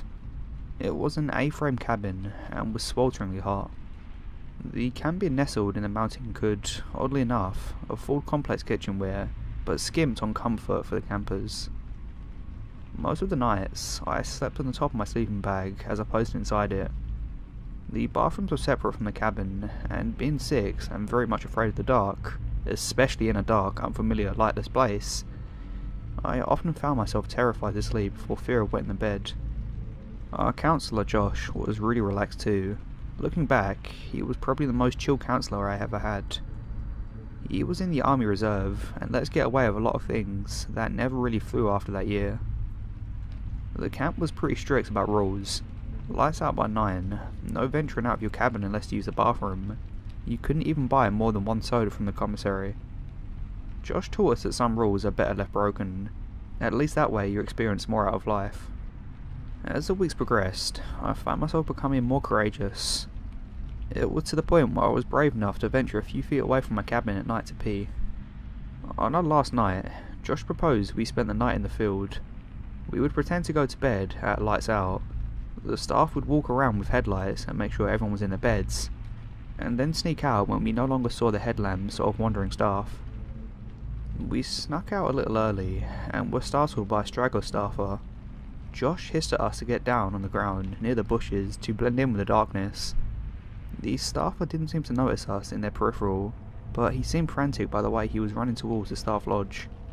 I noticed his panicked and clumsy footfalls as he ran to the cabin for the night, thinking, amused at how a grown man could be afraid of the dark too. We settled down by the tall grass, and when my eyes adjusted to the darkness, the stars above shone down on us, and it was as if I was looking into the cosmos itself. Josh was making some speech about how the stars were made by God, but I just ignored it and gazed up, comforted by the vague mischief we caused and the camaraderie I now shared with my cabin mates. Josh said he would wake us before the morning bell so we wouldn't get in trouble.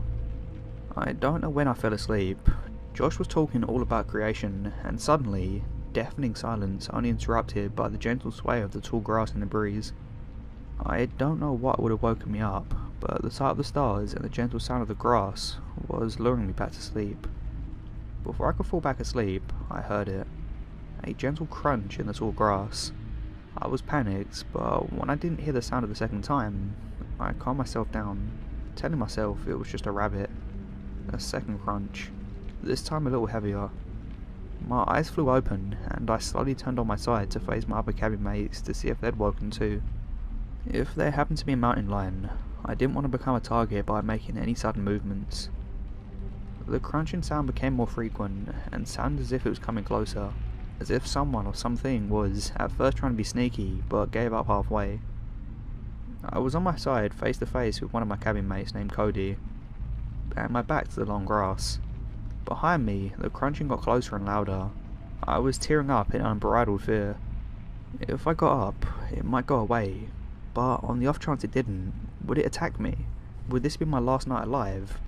As my thoughts raced and the footsteps got closer, I felt as if I was being watched by a sinister presence. Just as I was about to get up and bolt, Cody stirred slightly. His eyes fluttered and opened wide in fear as he looked past me and to whatever the thing was behind me. Laboured heavy breathing came through the grass behind me. Cody was considering running, I could tell. I softly shook my head, my eyes probably betraying my own fear. He gulped, and another one of our cabin mates let out a soft groan in his sleep. I could feel the eyes of whatever was behind me lift its whole boring gaze off me for a moment and my other cabin mate. Shivering uncontrollably, I felt like I was going to witness something gruesome. The thing behind me let out a soft guttural growl, sounding oddly human, but yeah, bestial. I could sense it tense up as if to attack. Before I could, however, some coyotes yipped off in the distance, drawing the beast's attention away from us. The footfall sounded as if it was retreating to the forest, and Cody's eyes seemed a little relaxed. We waited what felt like hours before Cody breathed to me, "Do you think it's gone?" I nodded, but he could see that I wasn't even convinced myself. We both stayed awake all night and hardly spoke a word at breakfast. Before we left for the year, I asked Cody what he saw, and he explained that he saw the body of an excessively skinny man. His hands weren't his own, rather ended like dog paws with long, retractable claws. He didn't have a human head, or if he did, it was hidden by what appeared to be the head of a stag. The only other person Cody told about the creature was Josh, but Josh thought he was just spreading another rumour and played it off. I never saw Cody back at camp, and we lost contact. Josh deployed in Iraq, and unfortunately lost his life in 2001. There's a flagpole erected in honour of Josh in the middle of the field where we slept. I've been known to have some pretty awful nightmares, and I always just thought that's exactly what it was, until I got more interested in cryptids. The world is a large and scary place, and while the campgrounds were especially gorgeous, I don't think I'll ever return if it was a skinwalker like I think it is. Since I left, there's been disappearances here and there throughout the years, and I wonder if anyone would ever believe me.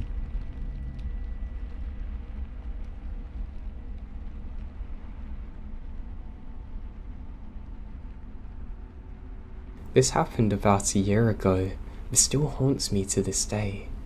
Back when I'm in middle school, I lived next door to a small neighbourhood. All I had to do was hop the fence and I'd be in the neighbourhood where all my friends are, where we are all between the ages of 12 and 13, and there were 5 of us. One of the houses where we were always had a backyard on the edge of the woods. We had created trails throughout it, completed with bridges over the creek that led to a reservoir of sorts where all the rainwater went, as well as the water that drained from the sewers. I say sewers, but it's a runoff from the street, and we use the tunnels under the road during intense games of manhunt. Anyway, we called that place the Wall. The wall backed up quite literally to a house in the neighbourhood, and the next street over, we could clearly see houses through the trees in any direction we looked, so it's not like we're even far. Besides the trail we took, there was a main exit along the fence at the house aforementioned that led straight into the heart of the neighbourhood. Now, the wall was right by the street over. On our side, where the wall sat, there were 3 houses. One of them houses lived a well-known police officer whose kids were actually friends with us. The opposite side had a massive farmland to the left and a heavily wooded area to the right, complete with its own empty, boarded up, creepy house that couldn't be seen from the road unless it's winter. No one had ever lived there, or at least in the last 3 years that we knew of. So like I said, and I'm trying to paint the picture here so you can understand, we were very, very close to the other homes, which makes this story an odd one. One of my friends and I, just the 2 of us, decided to go to the wall, taking the familiar trails through the woods, and we made it to the wall. Weeks prior to this, the group of us had been trying to make a bridge so we can continue our work. Between picking up branches and heaving stones, we noticed that something's coming from the woods across the street. It's a man. This man was dressed head to toe in camouflage, typical hunting gear that I've seen before. The weirdest thing was he had a shotgun in his hands, in a residential area. Luckily, we noticed him before he notices us, and I'm so glad we did. When he notices us, his eyes locked on both of us and his pace begins to quicken, and he made a beeline to us. He never said a word or even lowered his weapon. It was just in his hands, ready at any given moment. We snap out of it, take the exit, sprinting into the heart of the neighbourhood, running straight to my friend's house to tell someone. We tell her dad, and he immediately goes to check it out, but finds no one, not a trace. I don't know where or who that man was, but her dad wasted no time, going there in seconds. The wooded area where the man came from was not large, at least not large enough to ever consider hunting on, and it was definitely not hunting land. It's an extremely residential area with an elementary school no less than 3 minutes away. I never understood why the man was there, especially since there's a cop who lives there. All I know is that he was up to no good, and he probably did something terrible and may have been escaping. It's a terrifying accident that we encountered him.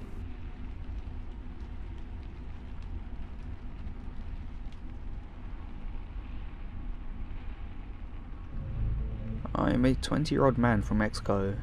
For some background, my family and I live in a certain state in Mexico.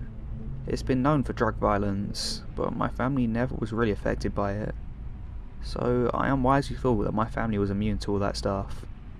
This incident that I'm sharing in this story totally awoke me from that fantasy. For some more information for the readers, I live in a multi-generation household with 3 parents, 3 siblings, my paternal grandfather, 2 paternal aunts, along with both of their husbands, 1 paternal uncle and his wife, 1 maternal aunt, she has a boyfriend that doesn't live with us, 1 maternal uncle, he's single, and 5 cousins. It's a pretty crowded house, but I manage, barely at times. Around 9 years ago, during spring break, some American friends that were also business partners came to visit my family. The American family composed of a father and his girlfriend, along with their 2 children. The kids' names were Mary, age 19, and Jarifo, who was my age at the time. I was fairly good friends with Jarifo, while Mary usually hung out with my older cousins. Our families decided to go on a camping trip out in the desert, but both our families were quite fond of extreme adventuring, so we wanted to find some remote location in the desert. The less people in the location, the more thrilling our camping would be in our minds. So me, my dad, my older brother, 2 cousins, Jericho's father, Mary, and a few of my aunts and uncles set off camping. Once we found a wonderful camping spot, we set up our stuff. Me and Jericho started getting bored sitting around the campfire, so without telling the adults, we decided to go on a little hike. A very stupid mistake, but we were nothing more than young 11-year-old kids. We just wanted to have an adventure on our own, and we thought we were invincible. Man, that didn't end well at all. While me and Jericho were hiking out, we managed to get lost, not a surprise to anyone at all. As we were walking, we had totally lost track of where we were. We wandered helplessly around the desert, screaming as loud as we could, hoping that our families or some other campers would hear us. This kept us for around 3 hours, before we almost lost all hope of rescue. It was starting to get extremely dark and very cold. We suddenly came across some sort of human activity several yards away. Jericho and I managed to pick out around 6 or 7 trucks. When we got closer, we could easily see around 24 men hanging around. From what we could tell, they were composed of a bunch of Latino and white guys. All the white guys had racist tattoos all over their bodies. One especially creepy dude had a skull tattoo on his face, while obviously other stuff was tattooed on the head of the other guy. The Latino men were similarly heavily tattooed, but I can't remember what they looked like now. The men were all armed with assault rifles. Me and Jericho exchanged confused glances. The lighting was quite dark, but I could easily see that the Hispanic guys were handing over white bags to the white men. Obviously this was some sort of drug deal between the Mexican cartel and some American gang. I have heard several stories of such things happening, but I never imagined seeing something like that in person. Jericho whispers to me that we need to get out of there before they saw us. We tried to scurry out as fast as quietly possible. This totally failed, as one of the Mexican gunmen spotted us and pointed us out to his buddies. The American and Mexican drug dealers started to shoot at us. Bullets were flying and crashing all around us. Our adrenaline kicked in and then we ran out the wind. I felt one bullet graze my side, but I kept running. Jericho was shot in the stomach and he fell to the ground clutching his wound. He let out the most blood-curdling scream imaginable, the scream that still haunts me to this day. I knew that if I went to his aid, I would have been killed too, so I was forced to leave him behind. When I glanced back, a Mexican drug dealer dressed up as a trashy cowboy walked up to Jericho. He then finished him off. No time for tears, I kept running. I prayed to every god that I could think of to save me. I was totally convinced that I was going to die that night, and my family would never find me. Slowly scumbling to fatigue, I glanced towards my right, and I spot a river 10 feet away. Knowing that this was my best chance of escaping my pursuers, despite the risk of drowning, I jumped into the river. I was never a stellar swimmer, but with the danger I was in, I suddenly became an Olympic swimmer that would have made Michael Phelps proud. The drug dealers continued to fire at me, but I eventually swam far enough away they gave up. I swam for another hour before I went back into dry land. Afterwards, I found a cave to settle into for the rest of the night. 3 hours later, I woke up to a flashlight in my face. For a second, I thought the drug dealers had found me again, but I was relieved to find out that it was simply just a rescue party sent to me by Jericho's family. I was airlifted to hospital and treated for my wounds. After my recovery, I explained what happened to my and Jericho's families. A sympathetic police officer explained to us that we probably witnessed a drug deal between the Juarez Cartel and the Aryan Brotherhood. He then advised us to leave before the cartel tried any further attacks on us. Jericho's family called off the vacation and went home the next day. Not wanting further retaliation from the cartels, my own family moved to the Osakata state. So far so good, we've never had any trouble from the cartels again. Jericho's body was never found.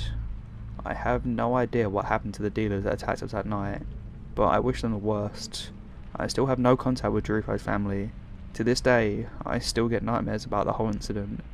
It seems like this will be a chip on my shoulder for a long time.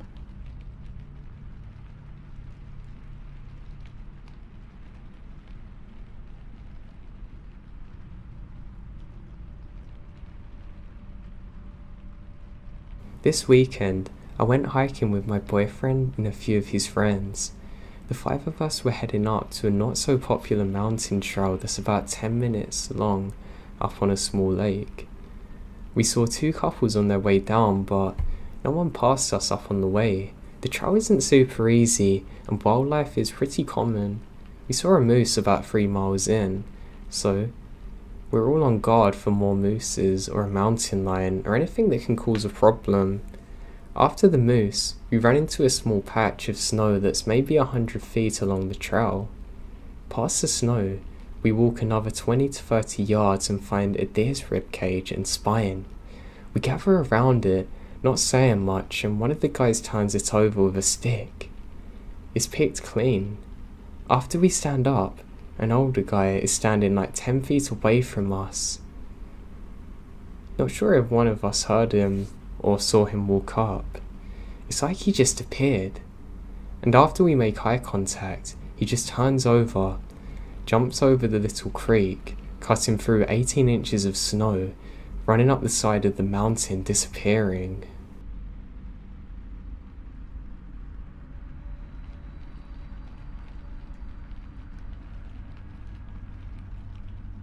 People like to warn you about the dangers of nature when you go camping, but that's not what you should be afraid of.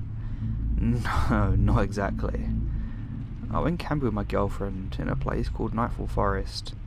As you might expect from the name, it was dark and a foreboding place, with areas where the trees grew so thick that very little sunlight could get through their overgrown branches. Lacey, my girlfriend, and a biologist in training, went to study the ecosystem of a particular area of the forest, known for its unique fungi and bacteria. It was a lot of science work to me, but a break from work sounded great, so I decided to tag along. She moved out, set up her instruments, as I set up camp not too far from the river. It was cool, a gentle breeze blowing over the camp as I hammered the last nails into the soil below. I had to admit it was nice. Nobody screaming at me about deadlines, no phones ringing every few minutes to complain about a product that I had no part in making, no cars honking at traffic or neighbours yelling loudly over the noise of their TVs. Nothing but the sound of the wind breaking through the trees, the trickle of water over rocks, and a few birds that I couldn't quite pinpoint in the dense foliage above. "What are you smiling at?" Lacey walked over and sat down beside me on a half-rotten log. It creaked under our combined weight. I was smiling. You were? Just enjoy the quietness and solitude, I guess. It's really nice out here, isn't it? She grabbed my hand and kissed the knuckles. Don't worry, you can get back to your keyboard tapping and smog-infested city in just a few short days. That night, we cooked a fish Lacey caught over the fire she built, and it struck me how little I knew of surviving in the wilderness. I was a city boy, born and bred. This was foreign land to me. We made love for the first time under the stars, what little of them shone through the trees above us, and then retired to the tent. I was beat. It was around 2 AM when a sound outside woke me. Dry leaves crackled and branches snapped. I looked over and Lacey was gone, and a brief moment I panicked. Something took her. A wild animal came in and was dragging her away right this second. A crazy old hermit was living in the woods, and he abducted her as penance for trespassing on his land. Endless scenarios ran through my head as a shadow appeared in front of the tent. This is it, I thought. This is where the old crazy hermit comes and murders me and rips out my liver for tomorrow's breakfast. The zipper began to rise slowly. Each metal tooth it ran over echoed through the tent, through my soul. Inch by inch it rose, getting stuck on something halfway. It was too dark to see. I thumbed around for something, anything I could to defend myself. All I could find was my pillow. All the tools were outside. God, I was an idiot. The zipper broke free of its snag, and I rose again, edging closer and closer to my impending doom. I grabbed my pillow and swallowed. At the very least, I could confuse the intruder and escape into the forest. If it was too dark for me to see, that meant it was too dark for them as well. I braced myself. 3, 2, 1. Jesus, you scare me. It was just Lacey. That's my line. What the hell are you doing? I had to pee. Did you have to pull the zip of the tent like a serial killer? I didn't want to wake you. Too late. I'm awake. Fuck me. I thought I was about to lose my liver. Your liver, what? Lacey got into her sleeping bag and fluffed up her pillow. Never mind. Well, now that I'm awake, I'm gonna go pee too. Have fun, she said. I made my way out into the darkness. Crickets chirps and the trickle of water over rocks continued, unabated. It was both unnerving and soothing at the same time. I finished my business, and as I turned to return to the tent, I froze. I wasn't alone. This wasn't Lacey trying to sneak her way back into the tent without waking me. There was someone standing in the trees, just a few meters away. It was too dark to see anything but a vague outline, but there was no mistaking it. There was a person right there. I could pick up a rock and hit them with it. Did they see me? I couldn't tell which direction the person was facing. They were just standing there, like a statue. I stood still, waiting to see if the figure could make a move. I was sure I could hear the beating of my heart in my chest. Why wasn't it moving? There was a cry in the distance. We both turned towards the sound, and then the figure turned to look at me, his eyes glinting in the darkness before it took off running. I scrambled for the tent and yanked the zipper down as hard as I could, forcing it to get stuck several times. "What are you doing?" Lacey asked, rubbing her eyes. I put a shaky finger to my lips and crawled into my sleeping bag. We waited, listening. There was another cry, fainter this time, and then silence. The thing was gone. "There was something out there," I whispered, unable to hide the fear in my voice. Lacey sat up. "What do you mean? Someone's out there? Who?" I shook my head. There was a cry, a scream, something, and they took off. I left out the part about the eyes. No need to worry her or make her think I was insane. I was a city boy. She would put it down to the unfamiliarity of the woods and not take me seriously. Camping virgin or not, the thing I saw, it wasn't human. The morning came without a wink of sleep, and Lacey went off to check her instruments. "Do you want some breakfast?" I called out. "I'll eat later," she said. The forest felt cold, unwelcoming almost, like the eyes were watching me from every corner. I stood up, thinking to join Lacey as she did her rounds, but then it dawned on me that I had no idea where she was. I was setting up camp when she put her stuff out. I was alone. I made my way over to the trees where I saw the figure the night before. There were footprints in the mud, leading in the same direction where the figure ran off.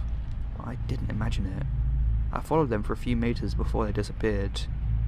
It wasn't that the mud ended, the footprints just stopped. I needed to think of an excuse before Lacey got back so we could get the hell out of here. She could call me a chicken all she wanted, but at least I'd been a live chicken. But as the morning went on, there was no sign of her. I tried my hand at fishing, but all it brought was frustration and even more time to think. I tried to set up booby traps around the camp, but I was no Boy Scout. I didn't know the first thing about setting up a snare. Mud squelched under my feet and twigs snapped. How on earth did someone get so close to our camp without us hearing them? I couldn't make 2 steps without alerting half the forest. Several hours passed and no sign of Lacey. I bit my nails and wore a path in the grass beside our tent. Our phones were off and unable to receive reception out here, regardless. I knew my way back to the car, but that was it. If I went looking for Lacey, chances are I'd get myself lost and I'd be in even more trouble. But then a scream drew me from my thoughts. "Lacey!" I took off running. Getting lost didn't matter if Lacey ended up dead or injured instead. I pushed my way through the trees and branches, scraping my arms and face. There was another scream to my left. I turned, sliding in the mud before picking up speed again. The thing I saw outside the tent, it had her. It was all I could think. I slipped and fell several times, covering myself in mud, and then I heard a third scream, this time to my right. It was playing with me. I fell to my knees exhausted. I had no idea where I was, no idea how to get back, no idea where Lacey was or even if she was okay. It lured me out here, away from the camp, and now I could do as it pleased with Lacey. It was all I could think of, rational or otherwise. Lacey, I had to save Lacey. I stood up and ran in the direction I came from, at least the direction I thought I came from. Panic was settling in, and the forest looked the same no matter how far I ran. I could have been running in circles for all I knew, maybe I was. My heart jumped in my throat. Footprints, I found footprints. If I followed them back, I could reach the campsite. I didn't miss a beat as I leapt over rocks and branches. It would have been beautiful if I wasn't scared. Then something moved in front of me, and I was on my back in the mud. "Lacey!" She looked at me confused. "What are you doing?" I extracted myself from the muck and grabbed her by the shoulders. "That's my line. Are you okay? I heard screams." Her brow furrowed. "I didn't hear anything. Are you okay?" My head pounded, my chest ached, my brain was clouded with fear and confusion. You didn't hear those screams just before? They were loud enough I could hear them from the camp. I thought it was you. At that she smiled. Oh, you're so sweet. But I was just checking on my instruments. I didn't hear anything at all. Really? She nodded. You're probably just tired. You didn't get much sleep after all. Maybe. A sleepless night wasn't new to me, but it didn't explain why I heard something screaming when she didn't. Come on, let's go back to camp. I whip up a lunch special of canned beans and filtered river water. I attempted a smile that never quite reached my lips and followed her back. The forest was too quiet. My nerves refused to settle down. We ate lunch in silence. My muddy clothes hung by the tent, and all I could think was that I didn't want to be out here any longer. Camping wasn't for me. We were supposed to stay a few more days, but I wasn't sure if I could make it through the next night. Lacey. Yeah, she asked, stuffing her face with beans like she'd never eaten a meal before in her life. I want to get out of here. You want to go for a walk or something? No, out of here entirely. I want to go home. She snickered. Now you're just being silly. We just got here and I haven't finished my recordings. I felt bad, but I couldn't do it. Please. She looked at me. You serious? Yeah, I am. She considered it and then sighed. Is this about the screams? I shook my head. It's not just that. I know you didn't see them, but I saw someone last night. Right here, by the trees. I don't like this place. It's dangerous. Who's to say that tonight they won't return and murder us for real? I know you just want to do some research, but that research isn't going to be any good if we're both dead. I don't like this place, and I just don't. I just want to go home, please. She finished her plate of beans and set it down to the log beside her. You owe me big time. I couldn't help hide the smile on my face. Anything at all, you name it. Yeah, well, first I have to go get all my gear, I suppose. One day's worth of results is better than nothing. And you, sir, you get to break down the tent and put everything away. No problem, it'll be done before you know it. My spirits lifted. No doubt she'd give me shit the entire way home, but I could deal with that. Because we'd be alive and we'd be safe. That was all that mattered. I gathered our gear up in record time and was waiting when Lacey returned. We loaded up, I said an internal F you, and hope I never see you again, to the forest, and we went on our way. Did you manage to get anything from your tests? I tried to make conversation as we walked so I wouldn't have to think about how creepy the forest was. The sun was setting and it would be dark soon. I hated winter. Early nights suck. No, not very much, nah. But it's fine, I can come out here and get some by myself. I scratched my nose and avoided looking at her. This was the right thing to do. I wasn't imagining things, I just wasn't. I'm sorry, I know you're looking forward to this trip. Look, if you're gonna mope the whole way home, just stop right now. I agreed to go back with you, didn't I? She did, yeah. Now stop fussing over it. Sorry. We walked in silence. The closer we got to the car, the more forest sprang to life. Birds sang, insects chirped, and the various creatures scuttled around the forest floor. The sound of several large animals stomping through the brush caught my attention. But I couldn't find them. As long as we didn't get in their way, we'd be fine. The sun disappeared behind the horizon, but the car was in sight. Just a few more meters, and we'd— Josh! Lacey, a few steps ahead of me, stopped dead in her tracks. She turned to look at me in the gloom of dusk, her expression unreadable. Lacey's voice called out my name. Only Lacey, standing in front of me, wasn't the name who called it. It came from the trees to our right. What the hell? We need to go now, Lacey said. She didn't wait for an answer and picked up the pace towards the car. Josh, wait! Something came running out of the trees. It was Lacey. What the hell? Lacey, the original Lacey, turned around. There were two of them looking right at me. What the hell is going on? Lacey, the other Lacey, was covered in mud. I took a step back as she ran towards me. Josh, it's me! My eyes flickered back and forth between the two of them, and my back pressed into a tree. I went out to pee last night and something odd grabbed me. This thing isn't me. I didn't know what to believe. They were a mirror image of each other. I don't know what that thing is, but I can tell you that when I went out to pee last night, I most certainly wasn't grabbed. The non-messy Lacey looked at me, her eyes wide. And yeah, I agree, we really should get out of here now. The messy Lacey turned and jumped before I could say a word. The two Lacys fell in the mud, scratching and punching and kicking. I ran over, grabbed the nearest one and pulled her off. There was a growl deep in the forest. I swallowed. That wasn't a deer. There was no time for this. It was getting darker and colder by the second. I turned to Lacey on my right. "What did you get me for my 5th birthday?" "A red Matchbox car," she said without hesitation. I turned to Lacey on my left, pushing herself up out of the mud. "What did I want but not get for my birthday last year?" "A rainbow cake with buttercream frosting," she said, flicking the mud off the front of her pants. Both were correct. The red Matchbox car was a pride of my childhood, and it sat on my dresser at home. Only Lacey knew about the cake I wanted last year, but due to a mistake at the bakery, never got it. This was insane. I don't know what the fuck's going on here, but I can't be the only one who heard that growl just now. Lacey, both Lacys, look at me. A second later it was on us. A featureless man, like something moulded out of clay, ran for Lacey. Its eye glinted in the darkness, and it barreled into her full speed, sending them both tumbling to the ground. A scream barely had time to escape my lips before it was all over. The clay man ripped out her throat. Lacey, the other one beside me, screamed. The yellow eyes turned towards her, and then looked at me. A mistake was made. There weren't supposed to be two Lacys.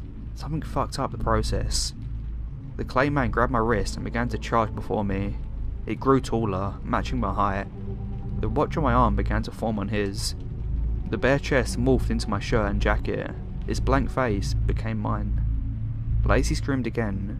I pulled the creature away from her and we fell, hitting the ground hard. Mud clouded my vision. Mud, so much mud. It was on everything, working its way into every crevice in my body. I extracted my limbs and swung for the thing with my face. It grunted and grabbed my hair, pulling me back down. It pinned me to the ground, and as it adjusted to bear its full weight down on me, I lifted my knee. I kicked with all my might, sending the other me tumbling to the ground. I grabbed Lacey's hand and ran blindly for the car. "Get back here," the man yelled in my voice. I ran as fast as I could, not turning back. "Hey, don't leave me here!" I fumbled with the keys in my pocket. The car was just ahead. Lacey was dead. Was this my Lacey? There was no time to think about it. I pressed a button on my keys, relief flooding through me as I heard the familiar beep signifying the car was unlocked. I ran for the driver's side, while Lacey ran for the other. Our things could be replaced, but not our lives. I saw myself running for the car as I put the key in the ignition. Even more frightening than seeing the other Lacey in front of me was seeing myself. It was a perfect copy. It even ran with heavy feet like I did. The engine roared to life as the no longer clay version of myself jumped up onto the car. Lacey had her head in her hands, crying. I threw the car into reverse and watched as it went flying into the parking lot. I sped off, visions of myself running like a crazed Terminator with a limp in the rear-view mirror burning into my mind. Lacey said nothing as we drove the empty roads home. We both watched her, or at least the other version of her, die before our very eyes. But which Lacey was it? Did she even know herself? And now there was another version of me running around somewhere out there too. Both Lacys truly believe they were the original. It keeps me up at night sometimes wondering. I've never seen anything to doubt that the Lacey sleeping beside me isn't the one that I met when we were 17-year-olds and stupid kids with too much time on our hands. But I could see it in her eyes when they argued. They both believe they were the one and only true Lacey. They both have the same memories, the same features, the same scars, the same feelings and emotions. Somewhere out there is another version of me. Did he return to the woods, lost and confused, or is he figuring out his next move? Waiting for the right moment to get rid of the imposter inhabiting his house, sleeping in his bed and making love to his girlfriend. Sometimes I wonder though, in the quiet of the night when the world is asleep, am I really me? If we have the same memories and we both believe ourselves to be the one and only true version, how do I know that I'm the original? Even if he does come and kill me and take my place, how will I ever know? I won't, and that's the thing that worries me the most.